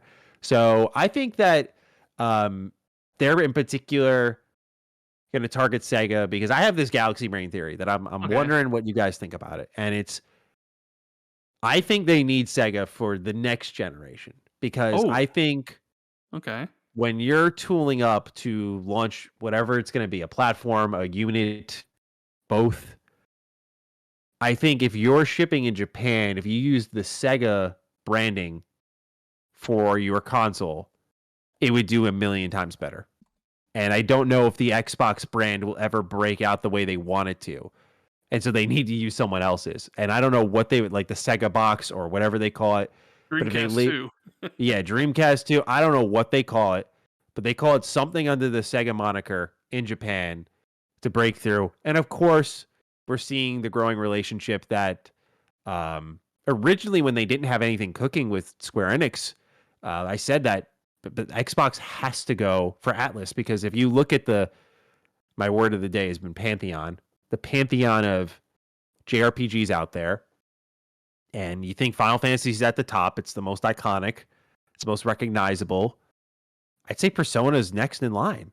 And I was like, if you let, like, they already kind of have the PlayStation exclusivity, like you're already letting it slip. Like if you let that go all the way, I mean, you can get the occasional Tales of game. I mean, that's just, you got to get Persona, and like they're getting it. Like we have day one Game Pass for Tactica next month. We're having day one Game Pass for 3 Reload. And so, which is incredible when you think about it, right? Which, yeah, really fucking shocking. So I just think looking at that, the relationship growing, they debuted Metaphor ReFantazio, which is a ridiculous name, but like the fact that they're debuting Atlas IPs that are brand new, that are like pretty much medieval Persona, I mean, big deal, really big deal. So Sega is, it's not like any simping to say like Sega clearly loves Game Pass. Like look at how many day one Game Pass, it's insane. I think they have more day one Game Pass games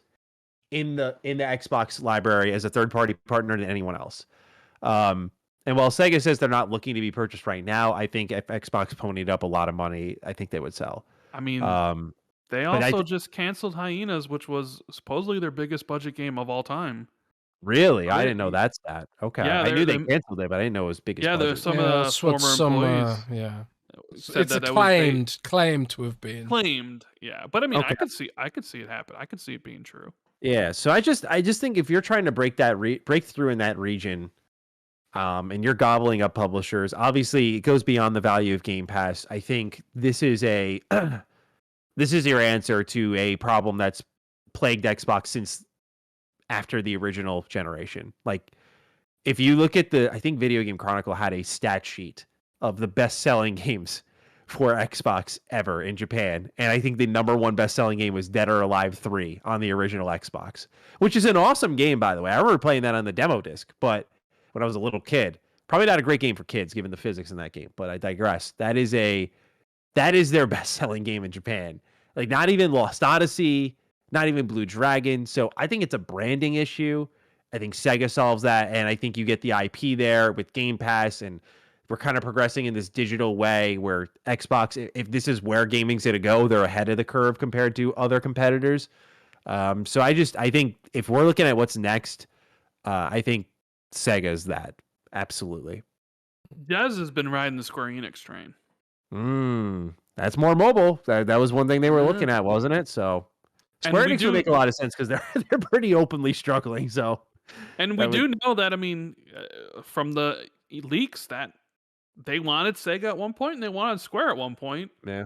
And they went for approvals. Do you think about, what about smaller? Like, hey, let's go get a Creative Assembly. Let's go get a Crystal Dynamics and Eidos from Embracer before Embracer folds.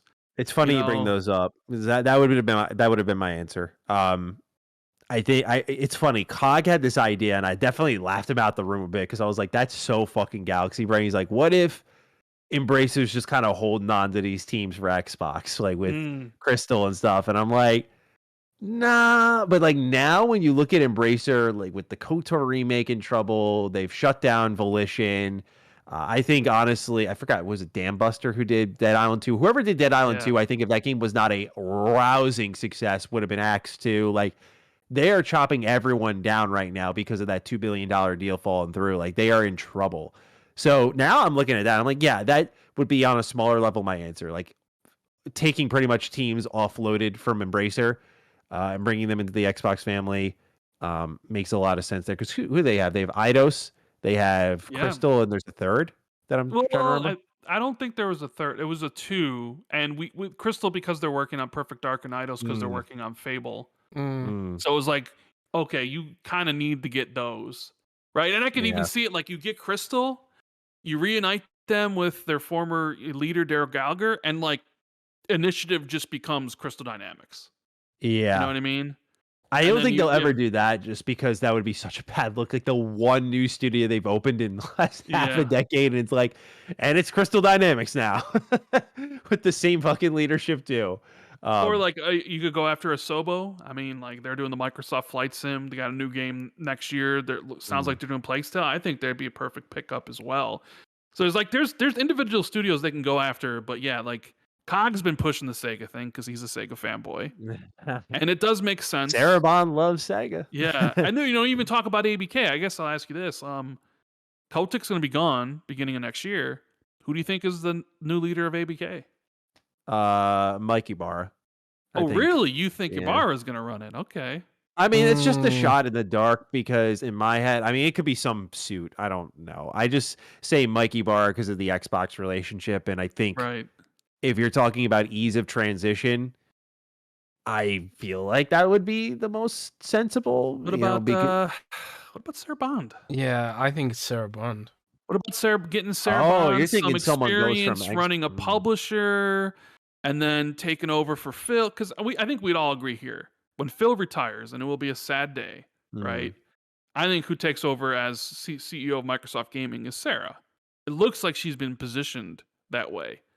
But okay, let's get her some experience. So you have her, get her experience running ABK for a few years before Phil retires, and then she transitions over to run Microsoft's. I don't know. Maybe that's too much.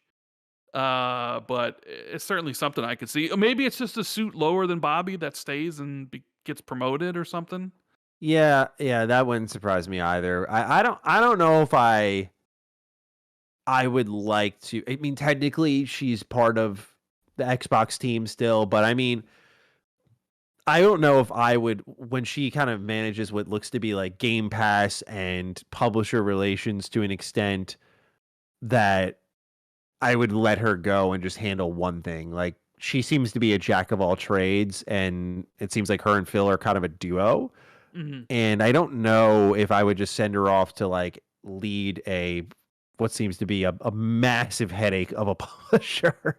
I feel like that would almost be a misuse of her talents. Especially when you probably want her working with Phil and on Phil things to naturally usher her in and kind of create that culture. Maintain that culture that Phil is trying to deploy across the company. Right. Well, I think I'll get you out of here on this last question. Sure. So with Xbox, where they're at now, I think it's like 15 Xbox game studios, plus all Bethesda. I know you love like Obsidian, and now you add ABK on top of it. You had all the Game Pass stuff. Like, what is your future overall outlook for Xbox in general? Are you like super pumped? Because I know there's a little bit of like, here I am as a fan and a consumer, but also it's your job, right? Like, you cover Xbox in your daily videos and stuff like that. So obviously you have maybe like a multitude of positions that normal people necessarily wouldn't. So overall, I mean, like, do you think that like the sky's the limit for them? That hey, they could run the gaming industry like they want, according to the leaked documents, by 2030 they want to be number one. Should Xbox fans be really excited? Should we, like all those sort of things? Like, how do you personally feel about the future of Xbox and all that stuff? It's hard not to feel pretty good because they're moving with a level of confidence that we haven't seen in a while. Like, I know it's kind of a distant memory now, but leading into the showcase this year, that was an Xbox kind of moving different type of energy that we've not seen. Like, it usually, like, you get Aaron Greenberg going like, "Hey, please calm down, everyone. Don't get too excited." He didn't do that this past year. Yeah, and he didn't do that at all this year. In fact, I think the whole company was hyping it up, and from my perspective, I think it delivered. I really think that was one of the best showcases I've seen. I just feel finally getting a look at all the first party, a real big focus on gameplay. Some gameplay like Fable being so impressive that certain people are like, that wasn't real gameplay, and is a big flex to have. I just think they've had the Atlas partnership there, 3 Atlas games. I mean, it was a Matty showcase for sure. Like, that got an A from me, and it showed that, okay, things are coming into this vision here. Like, they're addressing weaknesses actively. Bethesda is a big part of this company's future. It feels like Bethesda is truly part of Xbox now, not just like this subsidiary or anything. Like, they're an active participant in the ecosystem. So with Activision looking forward, like, as a creator, I don't know if I'm going to suddenly go and cover all Activision games, because now Xbox is like Jez is probably feasting because now your coverage is so broad. For me as a YouTuber, there's that crossover of like going too broad at the same time. No, we have the exact same problem. Like, I don't have enough writers or enough budget to really sort of cover any single game with the amount of depth needed that Google wants to reward you for, you know. So really having to pick our battles as well, you know. It's almost like they're too broad now for us. Yeah, and that's what I was thinking. Is it's like I still got to play to my strengths, which is, I think, studio analysis, just being aware of who's in what building, and reviews, and that's how I plan to kind of cover things moving forward as an individual. You know, I don't even have a team really. I have an editor, but like I don't have a coverage team, and I think just given the way my channel's branded, I can't just suddenly bring Brad in on MrMattyPlays or whoever. That just wouldn't work. So that's how I'm looking at it as a creative. Like, it's very exciting because, you know, for me as a guy who's kind of I upload 4 times a week on MrMatty, so it's kind of day-to-day operation. There are definitely weeks like this week where minus this, before this Phil Spencer interview, it's like, all right, what the hell am I going to talk about today? Like, I don't know.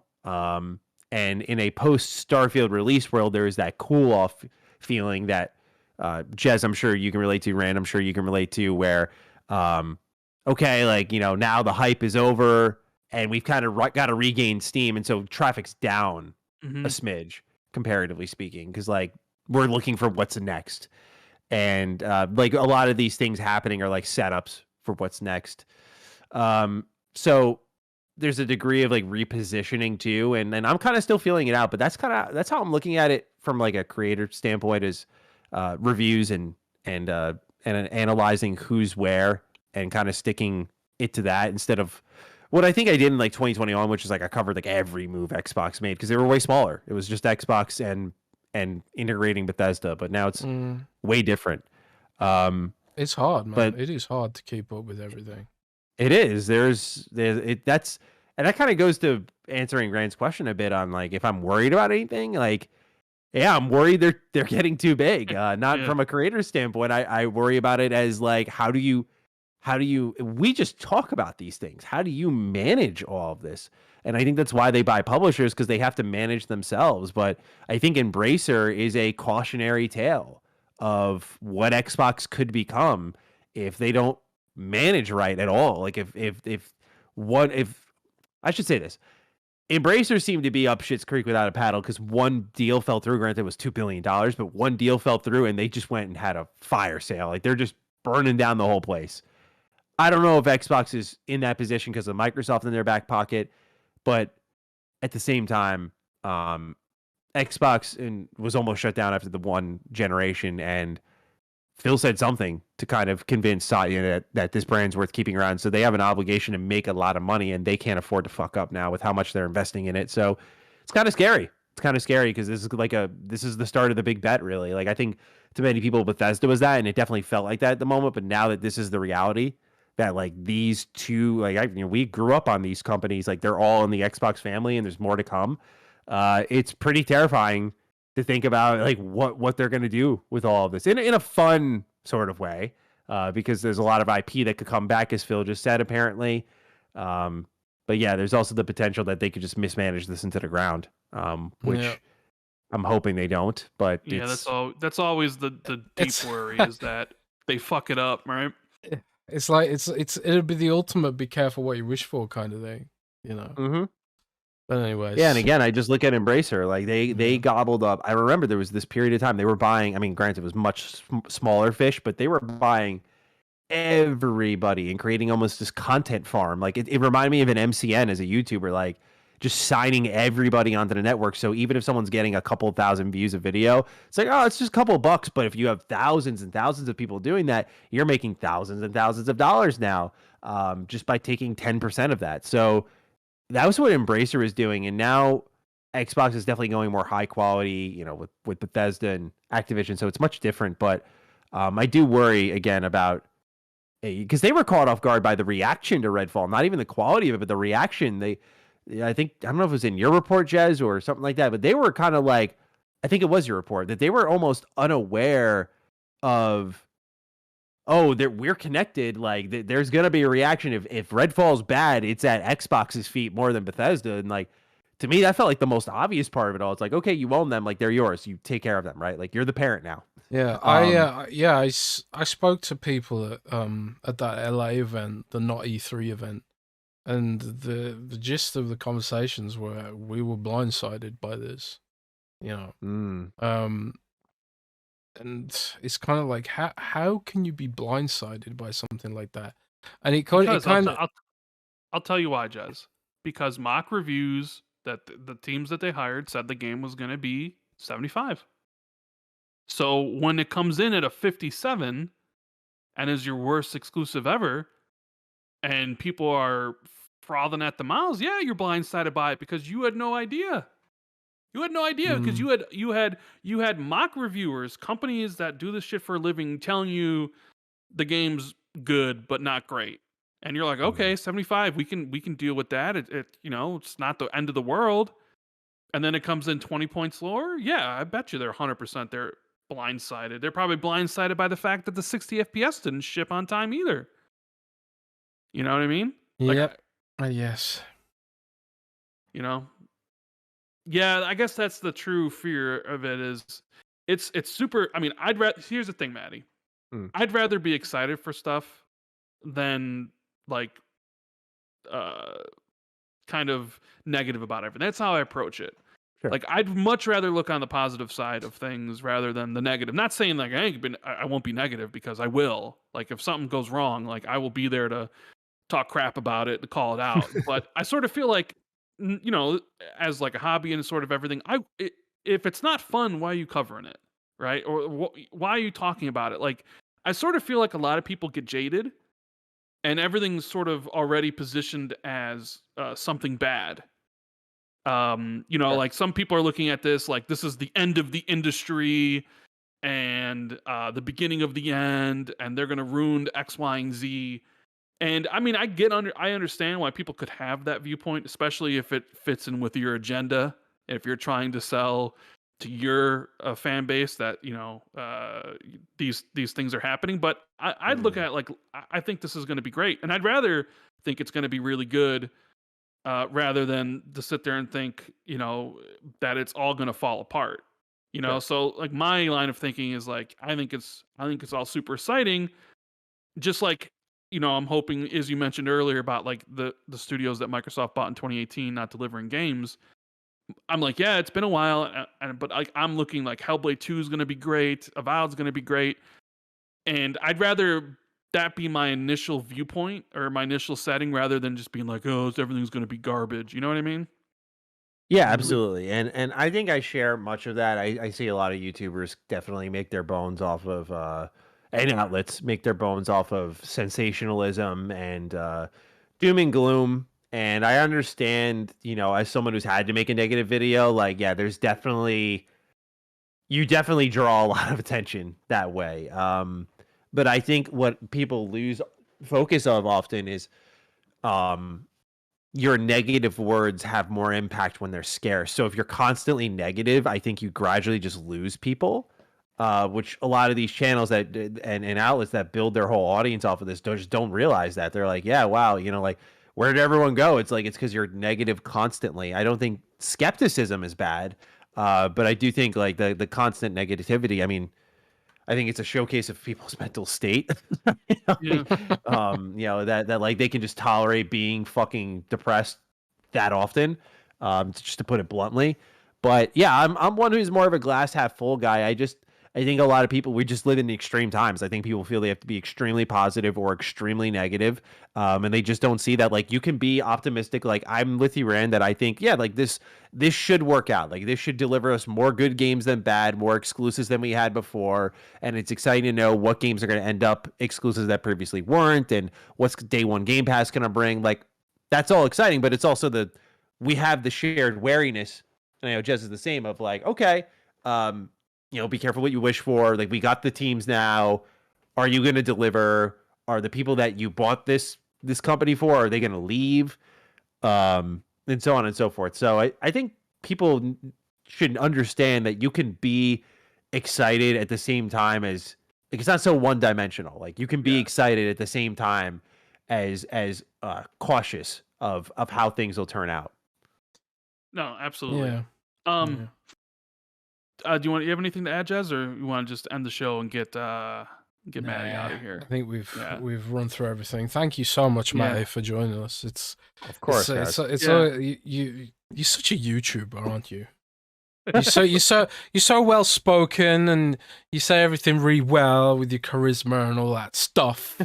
It's almost frustrating how good you are. I have many more hours of sleep in me than it seems you do. So, and I'm not sick either. So. You have me beat. You have me beat. Sir. Let the peeps know where they can find, because I know you're in a lot of places, but let them know where they can find you if they're so inclined. Yeah, if you were inclined and you want to hear more of my babbling, I am over on my MrMattyPlays YouTube channel, where I talk about a lot of things that we're talking about here today. If you like retro games, or if you like Retro Rebound's also kind of become this review platform for me, where like we talk about games that I just know wouldn't work on Mr. Matty. Like, we reviewed that new Avatar game there that sucks, and it did insane numbers. Is it worse than like Legend of Korra? Like back in the 360s? Yes, yeah, absolutely. Worse than that. Oh, yeah, worse than that. Yeah, at least Legend of Korra, like, if you do New Game Plus, you can enjoy something there, but this game's terrible. Yeah, it's the PS2 game I had running in the background on the CRT was like way better than what they did here. And Game Mill made, funny enough, they made that game, and then they made the Skull Island game that I'm going to talk about today. So they've been on a roll. I think they even just put out like a Grinch Stole Christmas game. They did that too? Are you serious? I think it was them. I could be wrong. It could be somebody else. Oh wow, dude! Yeah, they're up to something. They're up to no good. But you can find me talking about all manner of older style games, like retrospective content on Retro Rebound. I have a lot of fun there. And otherwise, Defining Duke, if you want another Xbox podcast in your rotation, but if you're listening to this, you're already taken care of by two of the best in the business. So feel free to add us to your rotation if you'd like, but no pressure on that. And otherwise, that is, I guess Twitter, if you really want to go on social media, at G27 status. But you've already have found me in enough places by this point where if you like my videos, maybe you'll go check out the other stuff. So thank you, Jess, for having me. It was a blast talking about all this. Yeah, it was awesome to have you, man. But yeah, so Jazz, I think we're good. I think want to say thank you to all the Patrons who showed up, and we'll be back on Friday for a new Xbox 2 episode. And then are we doing another two guests next month for Xbox 2+1?